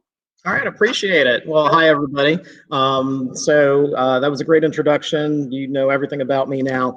But, you know, the things that I wanted to share with you are things that can help protect you in your everyday life, protect you professionally as you are just going in and out of your office, as you are meeting with some of the people that you're counseling, as you're going into homes, all of these areas where there's potential danger or threats when you come in contact with people, who may not even be stable. So a lot of the things we're going to talk about are things that can help protect you. At the same time, these are things that can help protect some of the people that you're counseling and the people that you're working with. Martial arts training is something that not only develops a person physically, but also develops a person mentally and emotionally. A lot of children benefit from martial arts training because it gives them self-confidence. We start by building confidence in their bodies, physical confidence, and that physical confidence then exudes into an attitudinal confidence. And oftentimes that can help to deter people from picking on them because they see those people as confident. And it's not just about being strong or ripped or having specific skills. It's really about not being susceptible to some of the trappings that y'all were talking about earlier. When someone goes and starts sweet talking you and all this kind of stuff, you have self-confidence. You're not looking for that. You're not needing that. And therefore you're less susceptible. Obviously less susceptible to physical aggression and physical domination or control or threats of attacks and so forth. But it can also, for someone who is a victim and is trying to recover, it can help to break the cycle through martial arts training because it really starts to build that confidence. So again, a lot of things we're going to talk about today are focused on you, but can obviously help those people who are victims and help to prevent people from becoming victims as well. So we're going to start off by talking about what we call the assault timeline. And the assault timeline could be physical assault. It could be someone who's being predatory. And there's 4 steps or 4 stages of the assault timeline. The first is what we call pre-conflict. It's before anything happens. And in pre-conflict, what we really need to do is focus on what we call situational awareness. And we're using situational awareness to prevent vulnerability and accessibility. And this can come in many forms. We could be preventing vulnerability and accessibility using physical barriers. And those physical barriers could be making sure that we lock the doors, making sure, and that's at home, or locking the car door, locking windows so that no one can come in, to harm us. Some of those physical barriers could also be things that parents set up on computers to prevent people from being able to contact their children and have inappropriate communications online. So physical creates that separation. The second way to prevent accessibility is with visual barriers. And that could be closing blinds and window shades, or it could be not wearing flashy jewelry when you're out. Okay, and so controlling what people can see. The third is situational, and that is not putting yourself in a position of disadvantage. So not walking down River Street at 2 o'clock in the morning by yourself with headphones on, looking at your cell phone. Okay, you become an easy target at that point. So, we teach a lot of things about how not to get into these situations. Okay. However, sometimes conflict seeks us, right? And so the next stage is what we call pre-contact, and that is where there is some sort of conflict. And someone is stalking us, someone's coming up and approaching us, someone has said words, threatening words, whatever it is, but they haven't made contact yet. They haven't physically touched you yet. And this is where, again, awareness is really, really important, because you have to be able to recognize a potential threat before it becomes too serious. And so there are 4 stages of awareness. The first is unaware, then there's aware, then there's alert, and then there's alarm. And unaware is where you're completely unaware of your surroundings. And this happens to people. It's unfortunate, but we should not be in that stage at all, or as much as possible, because if anybody attacks us while we're in that unaware stage, we call that an ambush. And the only way to survive an ambush is to weather the onslaught of attacks until you have an opportunity to escape or counter in some way. And that's a position we don't want to be in. The second stage is what we call aware, and that's where we realize that the world can be a potentially dangerous place. So we're aware of all the people around and what they're doing. We're aware of exits. We're aware of where people of authority are that could help us. Okay, so we are just constantly just scanning and being aware of potential threats. That's the stage that we want to be in. The next stage is alert, and alert is where we've identified something that doesn't seem right. And what we tell our students is that go with your gut. Many times we'll hear victims say, I felt like something was wrong, but I was afraid. I didn't know what to do. I didn't want to be presumptive. All these things. Go with your gut. If you're not feeling comfortable, there's a reason why you're not feeling comfortable. And so during that alert stage, this is where we notice a potential threat. Maybe it's someone who's walking on the other side of the street, and we start to set mental triggers. And we say, if this person does this, then I'm going to do that, right? We start to set these mental triggers. So if they cross the street and start coming towards me, then I'm going to change direction, or I'm going to walk this way, or I'm going to run. And so we set that. And this is where the fight or flight instincts come in. You start to get the goosebumps and the chills and all that kind of stuff. And then the last level of awareness is what we call alarm. And that is where that trigger has been tripped. That person has done what you said. If they do this, I'm going to do that. They've done that. They've crossed that line. And then you have to react. And that's where the alarm is. And, again, pre-contact, one of the most important things that you can do is create space. Space is your friend.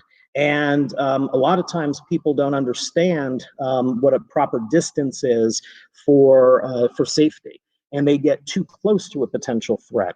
And so there was studies done decades ago with police officers, and what they did is they had a fake perpetrator go ahead and rush the police officer from varying distances. And what they found was that most of the time the perpetrator was able to get to the police officer before the police officer could even get their gun out and point it. And when they did this, they found that the minimum space that an officer would need, a trained officer, in order to notice the threat, deploy the weapon, and get it out, was 21 feet. And 21 feet is a big distance, and most of us don't realize that. And so we train our students to recognize what 21 feet feels like, what it looks like, and realize that when someone enters that 21-foot circumference around you, okay, they are now in your personal space, and now that's your potential danger zone. So the more space we can create, the better, because they can't attack you if they can't reach you. And with 21 feet, they can run pretty quickly and touch you if they're within that distance. So hopefully, we have not put ourselves in positions of disadvantage. We're aware of our surroundings. We're taking precautions. But if all of those things fail, then we move on to the third stage in the assault timeline, and that's conflict or contact.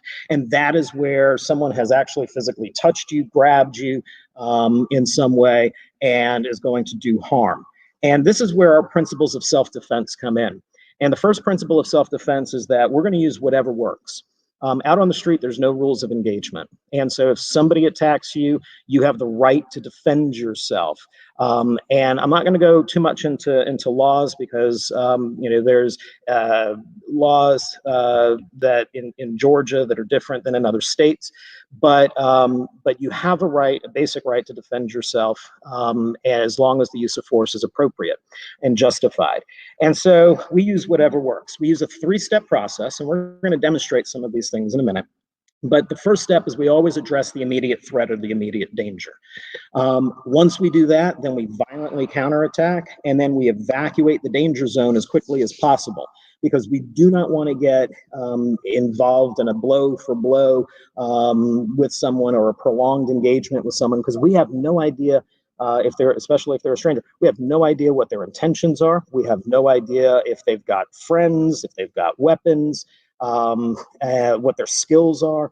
So we want to be able to evacuate the danger zone as quickly as possible. And so in order to do that, while we're trying to free ourselves and attacking, we have to dominate and neutralize the threat. And we use a concept called RETSEF, which is continuous aggressive combat motion. We just don't stop until we feel safe enough to escape.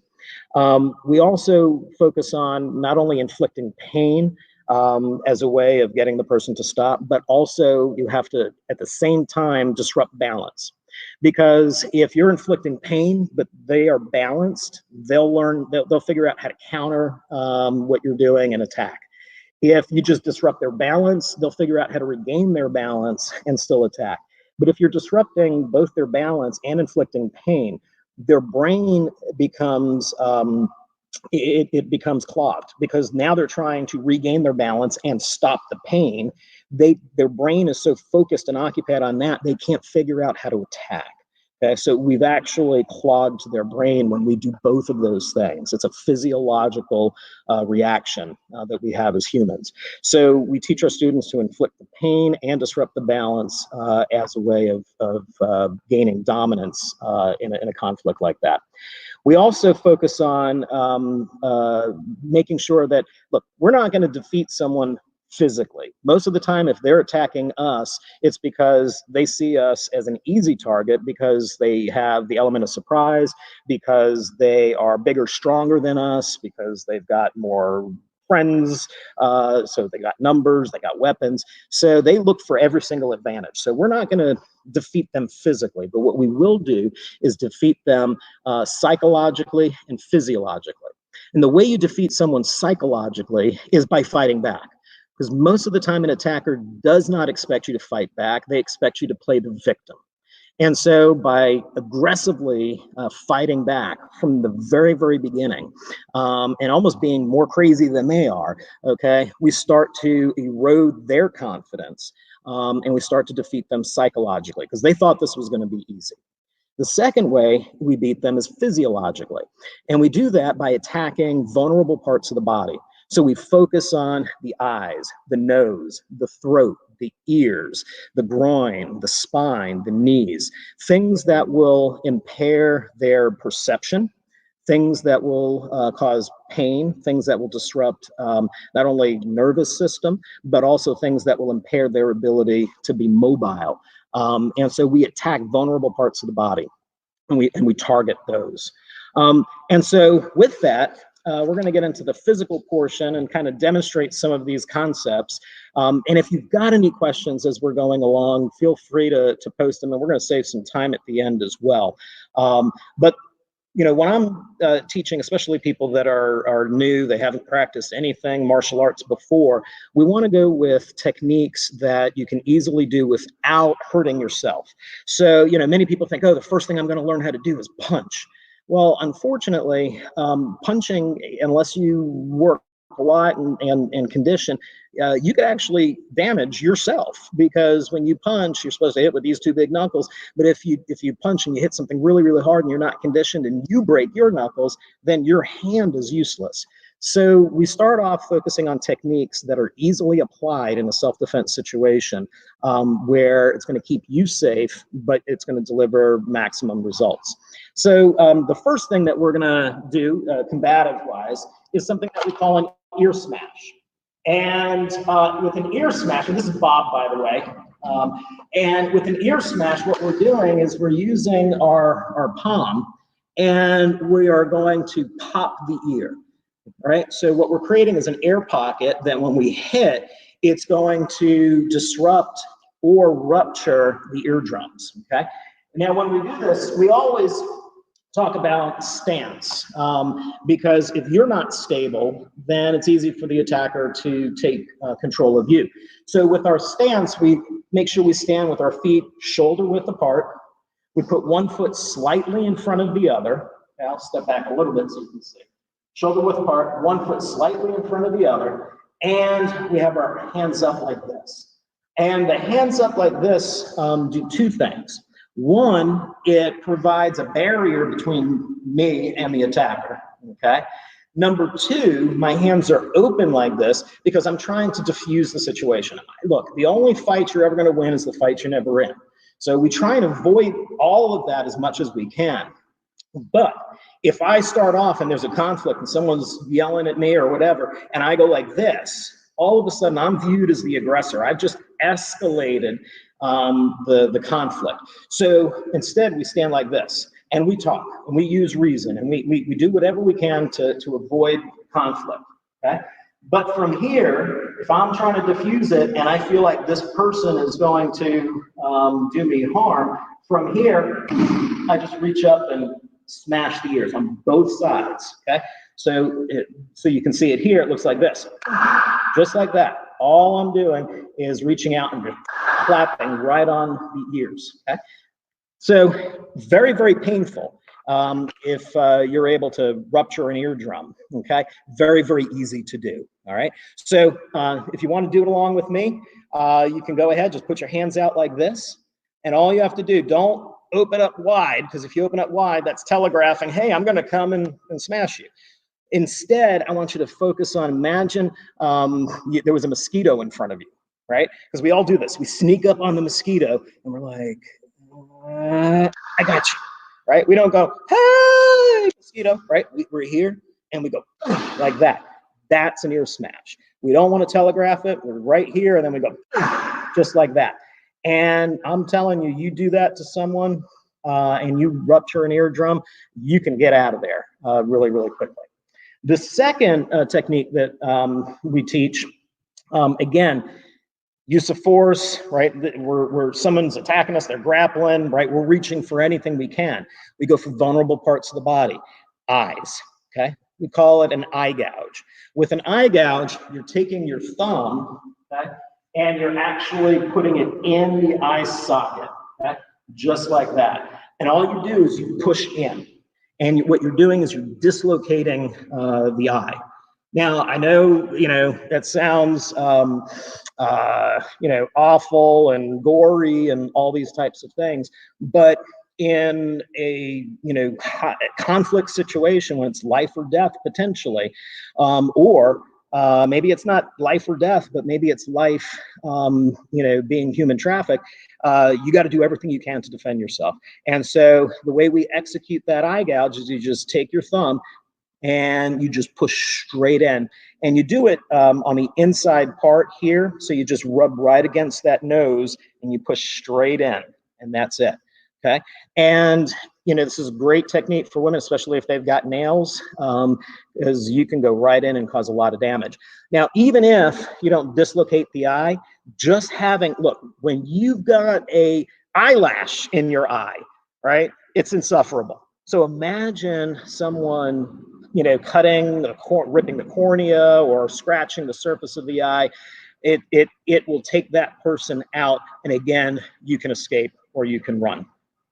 One of the other combatives that is great are knees and elbows, especially for women and girls, because those are bony parts and they're very resilient, and they're easy to use. And so when we throw a knee, okay, we're hitting with that top part, and oftentimes when you throw the knee, the target is the groin, right? And so somebody's got a hold of me, we're in this position, okay? I grab a hold of the person because I need to borrow balance, because if I'm doing this and I'm on one leg, they can push me. So we're engaged in some way, and so we're like this. Now I have balance because I can borrow the balance from this person, and I know that they're not going to move away because I'm pulling them in to that knee, like that. And when we throw the knee, we pull the person in, and then as we do that, we throw the knee. So it's almost like you're doing a crunch. Like if you were doing sit-ups on the floor and you crunched your whole body like this, you're crunching, you're pulling down, and then smashing. And so a great way to practice this at home is just take your hands, okay, put them to the left side, put your right leg behind you, and then you're going to come down with your hands, and your knee's going to come up, and you hit your knee. And you can practice the other side. Okay? So knees are really important. And again, we're targeting the groin. You hit, especially a guy, you hit him in the groin. It'll take a split second for that to register to the brain. But once it does, that gives you an opportunity to get out. I will say this. I do get questions from a lot of women that say, they say, well, I'm afraid to really hurt him, because if I do, then he's going to get mad and he's going to want to hurt me more. Think about the logic of that. He was already trying to hurt me. If I hurt him, he's going to try and hurt me more. But if I don't hurt him, what's he going to do? So what's your choice? If you can't escape, you've got to hurt them until you can escape in most of those situations. The next is what we call elbow number 3. So elbows are great because I can throw my elbow almost in any direction. And elbow number 3, as we call it, is an elbow where the person's behind me, and I take the elbow and I whip around and hit him in the face. Okay? So it's one of these. So when we throw that, my striking surface is from here to here. We never hit with the tip, because if you hit with the tip of your elbow and you hit something hard, that's when your elbow will break. So instead, we go from just above the tip to the back of the arm. That's what I'm using. And again, if someone's behind me, all I do is I lift my arm up and then smash with the elbow. Boom, like this. Okay? So lift your arm up if you're following along with me. Okay, your hands are out here, right, trying to diffuse the situation. Someone comes up behind you, lift your arm, pop the elbow back, but also look.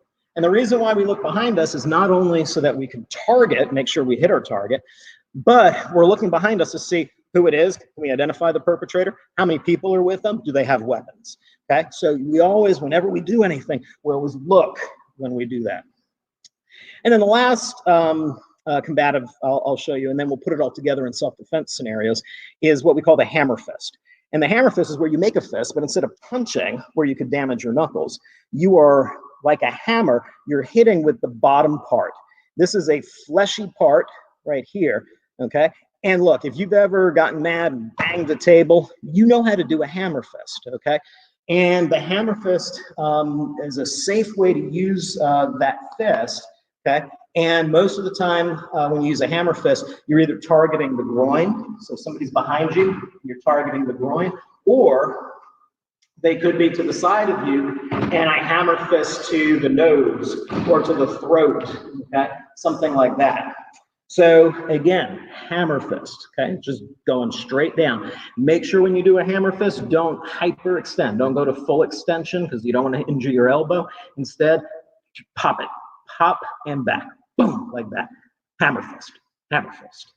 All right, so now let's put that together in some self-defense scenarios. So the first one we're going to do is what we call bear hug from the rear, arms trapped. First off, this is my wife, Caitlin.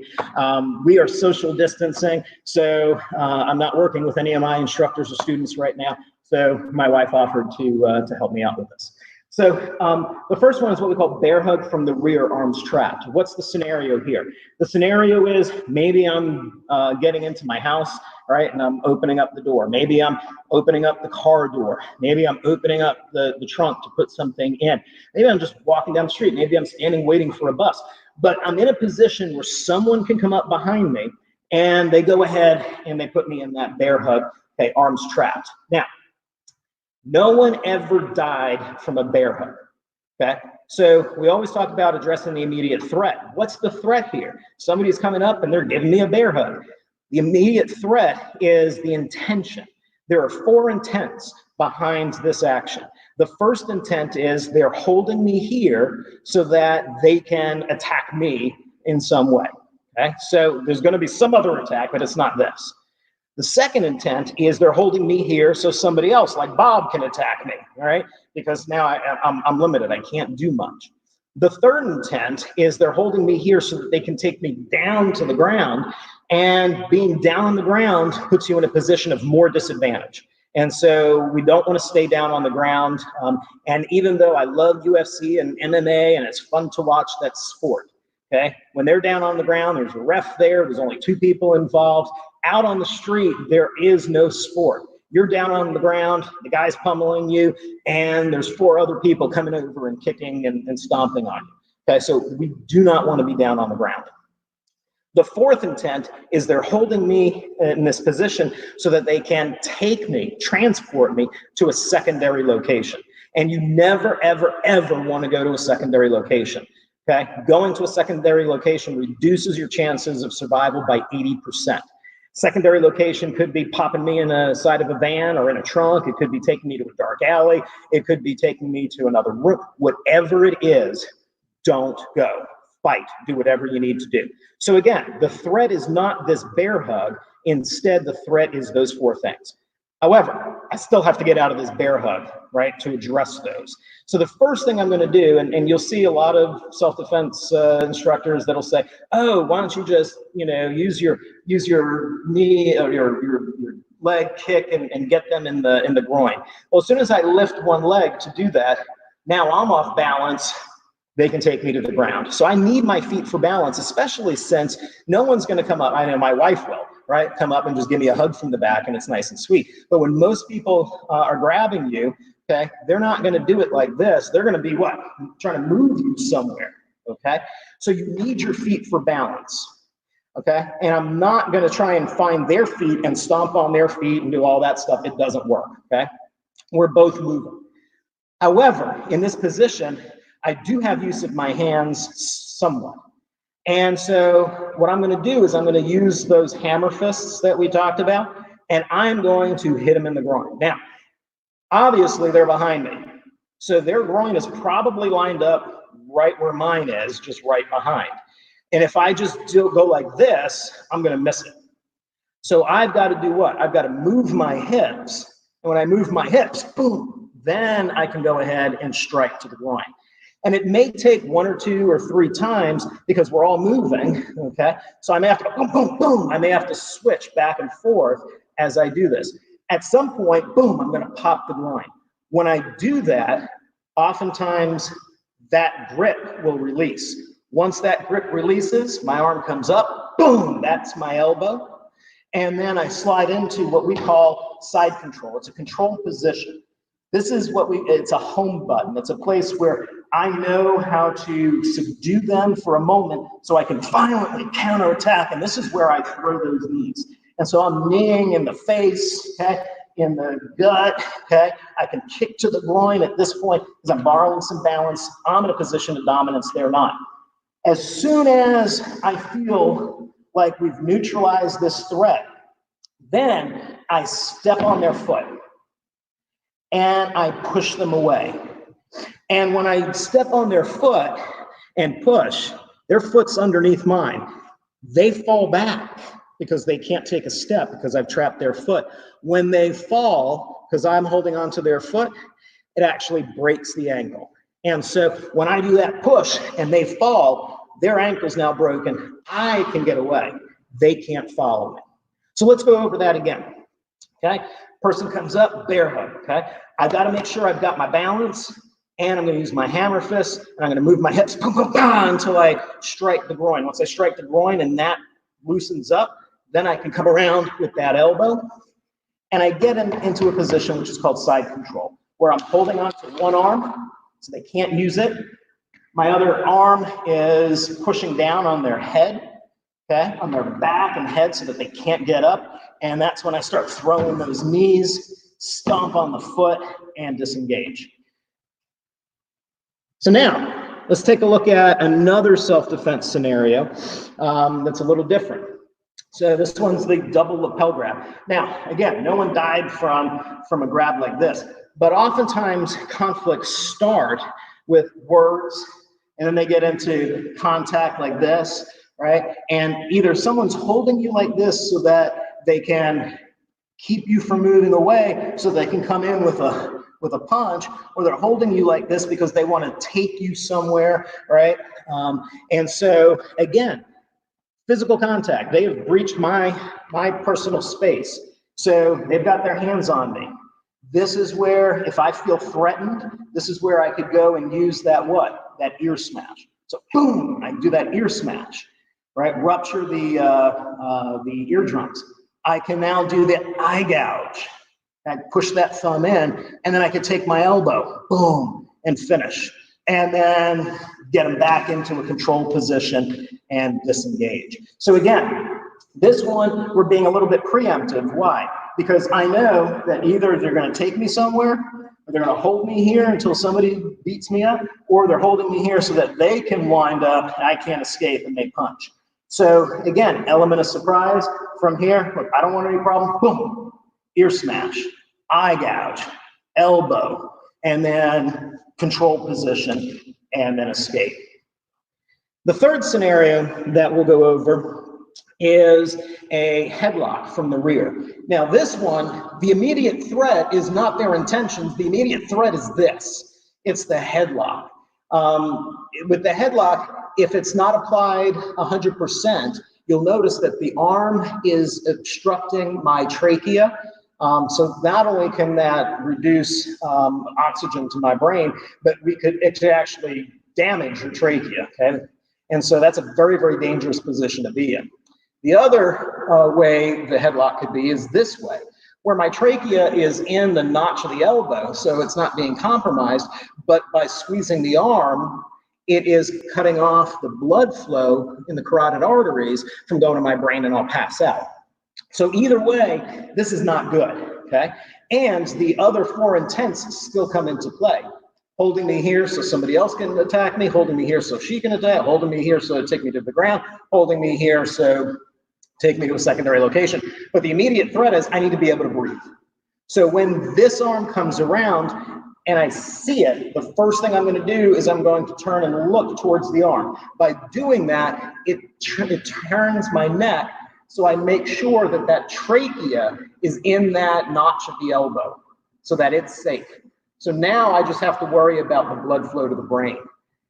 At this point, again, I need my feet for balance because there's probably movement and struggle. So natural reaction is to come up and grab, right, what is constricting you. So we take both hands and we grab the arm. All I need to do is create 1/8 of an inch of space and I can breathe and I've got blood flow. I don't need to muscle this person off of me, okay? All I need to do is create just a fraction of an inch of space, but I want to keep that arm against my body. If that comes off of my body, they're in control. They have mechanical advantage. If I keep it as part of my body, as I move my body, which has more mass than the arm, then I control the arm. So I know it sounds counterintuitive, but hold that arm close to your body. So now that I have addressed the immediate threat, which is obstruction of airflow and blood, then I violently counterattack. And that's again where I do my hammer fist, boom, to the groin. Once I pop that groin, that's going to give me the ability to bring my hand back up.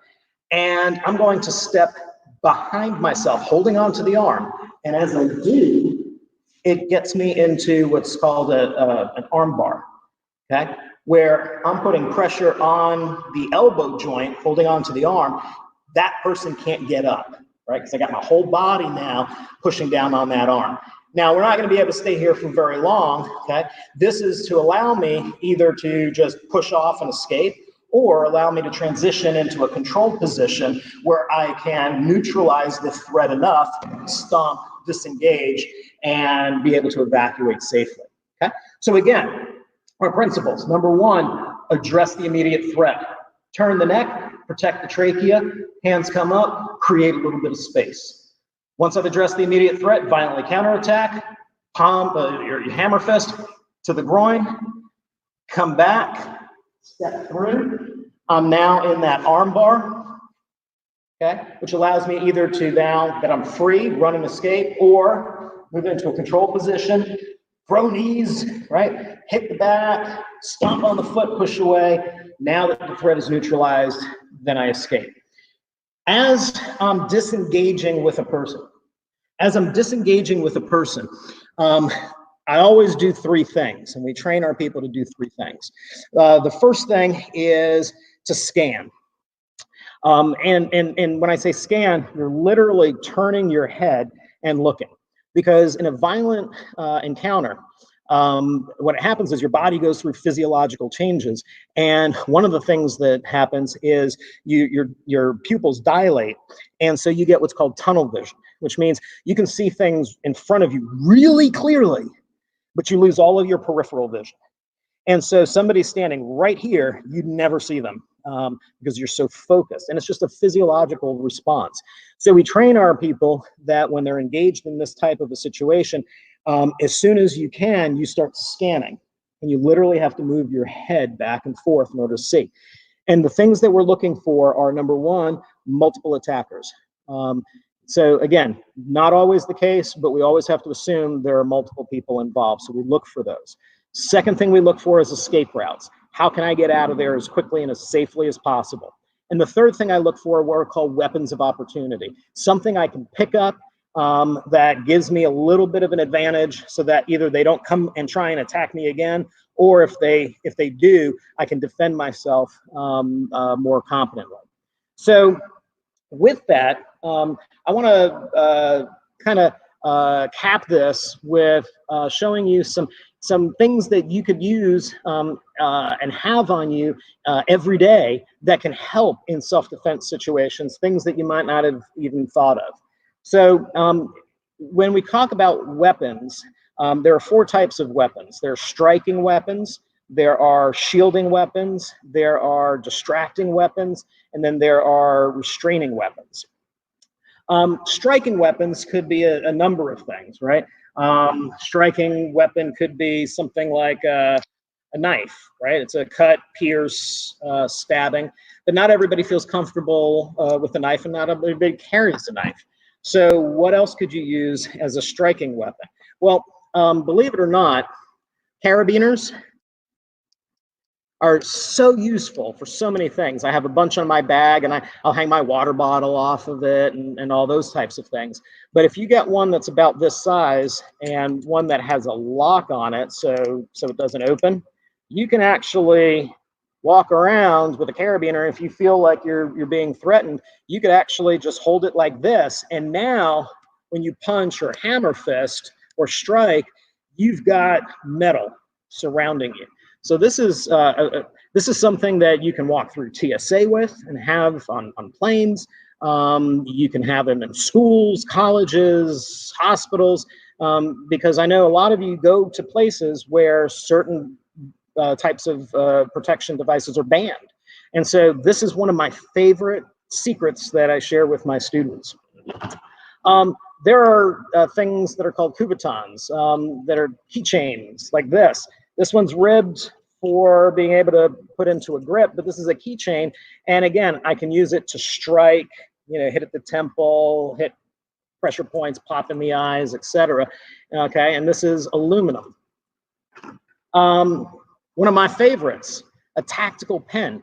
One of the things that I tell my students, and I started doing this many, many years ago, is if I'm going to have to buy something for myself, I'm going to look for two things. One, function. Does it work? Sorry, this is a real pen. It works. I like it. Okay, I'm going to use it because it's a good pen. However, the second thing I look for is its tactical application. Could I use this in a self-defense scenario?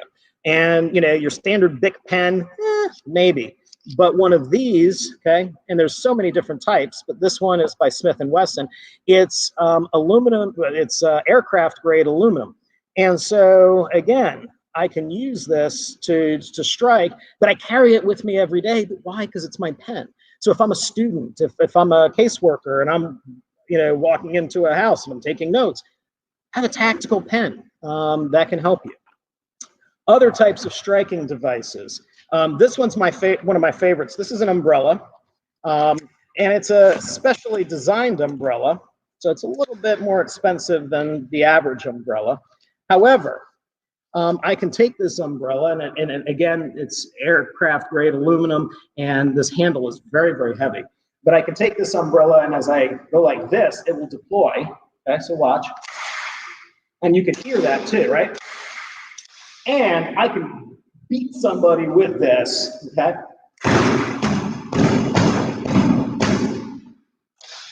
And it won't break, okay? So again, that's something that I have every day in my car. It's my umbrella. And I can use it in a self-defense situation if needed. Another great one for striking is a cane. Canes are allowed everywhere. Because of ADA, it's considered a medical device. And so regardless of whether you really need it or not, right? But a cane. And a good solid cane like this, again, you can use for striking, you can use the crook of the cane, et cetera, et cetera. And if you look at that one, that's a kind of nasty cane, especially if you hook somebody like that in the groin.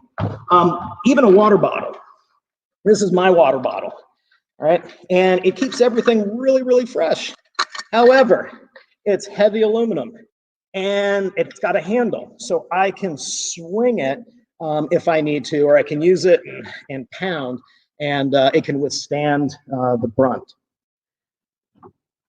Shielding weapons, again, this could be a shielding because you can use it to prevent somebody from kicking or punching you. Same thing with the cane. But one of the shielding weapons that I use is this. This is a ballistic shield. And it's a little insert, okay, that you can slip in a book bag and wear it on your back, but it's bulletproof. And it'll stop a .357 Magnum round, and it'll stop any type of knife attack. And I just keep that in my backpack, again, because if something's going on behind or somewhere and I'm running, the threat is behind me, I need to protect my back. So that's an example of the shielding. Distracting. One of my favorite distracting weapons of everyday carry is the tactical flashlight. And a tactical flashlight, in order for it to be tactical, it has to be very, very bright, but it also has to be able to be used as an impact weapon as well. And so the one that I have is a TAC E9. It is over 1,000 lumens, which is really, really high. And if you shine that, I mean, you see what it's doing to the screen. You pop that in someone's eyes, all of a sudden they're blinded for a split second. You can escape. So, you know, if somebody's across the street and they're looking shady and they start coming towards you, you just go like that, right? And they're startled. They're now seeing spots. They don't see you. You get out of dodge, okay? So this is a great long-range weapon. Look, it's very practical too. When you drop something, you're looking for something at night, very practical. It's small, handheld, has a clip, has a holder. You can put it on your belt or your bag, okay? And it has different levels, and it also has strobe and all sorts of things.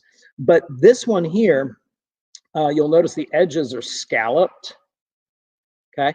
And so if you use this to strike, not only does it hurt, okay, because again, aircraft grade aluminum, but with those scallops, you're going to break skin, you're going to break bone, and you may even capture some DNA, which we didn't talk too much about, but we will probably in the next session. So, and then we've got other distracting ones like pepper spray.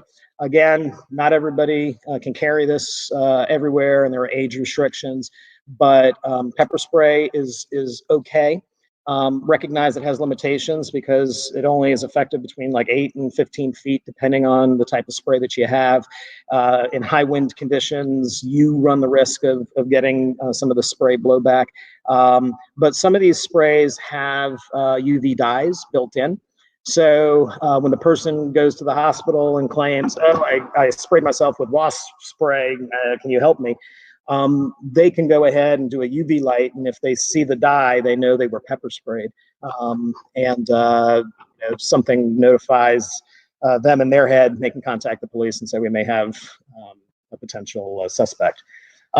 Stun guns are what we would call maybe a restraining device, right? Because you're literally stunning the person, they're restrained for a second. But this requires physical contact. You've got to be really, really close, and you've got to maintain that contact.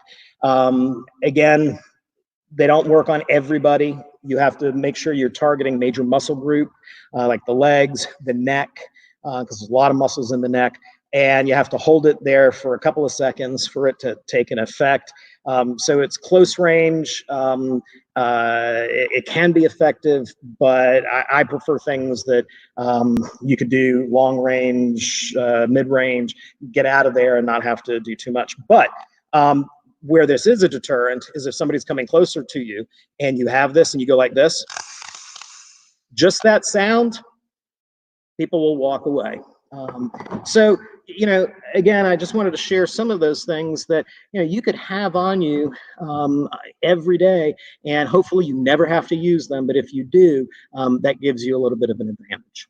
So I know we covered a lot of information today. I'm going to open up the remainder of the time, a few minutes that we have, for any questions that you have. And after that, turn it back over to Monica. Oh my goodness, Tom. That was awesome. Oh, You had me over here trying to clap, and all kinds of things going on. So, okay, so this is great. First of all, I will be signing up for some classes once COVID-19 calms down a little bit. But a couple of things you mentioned. Yes. In the beginning, fighting from the beginning, pretty much like your life depends on it. So what you're telling us is, you know, don't try to skirt around the issue. You know, just act like the threat is trying to kill you from the beginning. Yeah, because again, time is precious, and the longer you're engaged in a conflict, even no matter what it is, okay, the more it can escalate. The more tired you get, there's fatigue and all those things. So you want to end it as quickly as possible and get out. And so once you perceive the threat and it's imminent, you know, even if you you know it's ready to come, and you do a preemptive strike. But if it's imminent, you got to take care of it and be decisive right away, because we're trying to, again, what, affect them psychologically, because they're not expecting that, and physiologically, and you got to go for it. Okay. Yeah, and I like that because sometimes when you think about being attacked, especially if you have a woman that's very petite, you know, what you're telling us is, in essence, size is not really all that matters. It's about technique. Absolutely. Absolutely. Look, you could have someone who's, I train people who are twice my size, right? And you can have someone who's really big, but if they take that hammer fist and they pound you on the chest, that ain't going to do anything. But if they properly target and they pound a vulnerable part of your body, the nose, the groin, those types of things, it's going to have much more of an effect. So, and that comes with training. And that's one of the things that I wanted to share, because we've got two parts of our brain. We've got the conscious mind and we've got the subconscious mind. And the conscious mind, when we're in a situation and we have plenty of time, the conscious mind will observe, right? It will assess, Right. it will come up with a strategy, and then you implement when you have time. However, in stressful situations, we don't have that time. So the subconscious mind takes over. And what happens is, if we don't have in our subconscious a similar experience in our past to what's happening now, then we go back to instinct. And sometimes our instincts are not the most appropriate ways to deal with those things. They're instinctual, but they're not necessarily effective. So with training, what we do is we drill and we repeat and we do these scenarios so that it replaces your instincts. You got muscle memory. So now your subconscious mind goes, hey, do I have a frame of reference where this happened before that I can use? Yeah, I trained this 1,000,000 times, so I'm going to use that. And that's why training is so important. Which actually transitioned perfectly into my next question, because I was going to ask about practice, which is training. And, I know you travel, teaching risk management and these techniques as well. If someone wanted to, like myself and many others that might be viewing, if someone wanted to actually sign up, with tactical martial arts to kind of get some training, and if somebody's interested in purchasing some of these simple everyday items, do you have access to those so that they could purchase them from you? How do they sign up? Tell us more. Okay, excellent. Well, we make it very, very simple. Everything can be done through our website. So our website is www.tma-ga.com.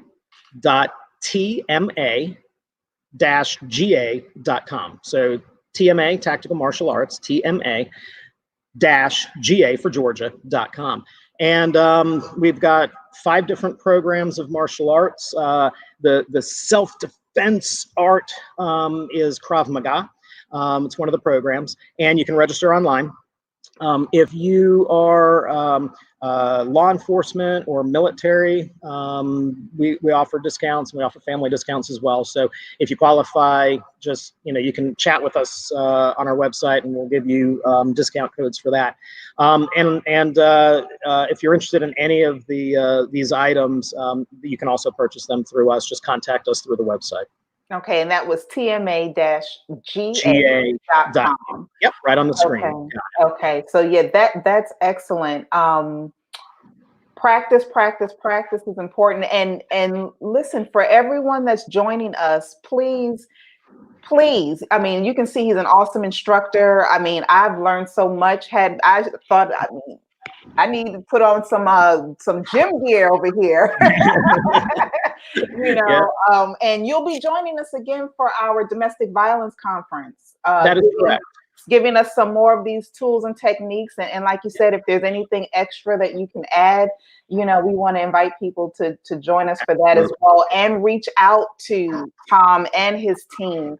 I believe you're also starting some classes. I don't know if it's just for current clients or for future ones as well, but you have some online classes because of COVID-19 until you can get back into to your studio to do some actual work, correct? Yep, absolutely. Yep. So, in the next couple of weeks, if anybody was interested in joining, they can join, and we just rope you right into our online classes. And then as we open later next month, then you can transition to the group classes. Thank you. Thank you so much for joining us. I appreciate your time. My pleasure. Thanks, Have everybody. a good one. You All too. righty. Bye-bye. Wow, everyone, this was awesome. I almost feel like we need more time, but we were only approved for 4 hours. But we're going to do this again. This is, this is kind of, think of this as human trafficking 1.0. We will be having another human trafficking conference soon. We're going to ask you to make sure, if you want more information about any of our conferences or workshops, or you want to get on our mailing list so that you can receive more updates about what we are doing, please make sure you log on to our website, withinyourreach.life. Also, if you want to order some more products or services, please log on to the website as well. We have all that situated for you. If you have any questions, comments, concerns, if you did not receive a survey, post-conference survey, and you need that, shoot us an email at info@withinyourreach.life, and we'll make sure we get that Survey Monkey link out to you, because we do want to hear from you. We also want to hear, what went well, what didn't go well. We want to hear about what you want to learn about more in the future. We are here to serve you.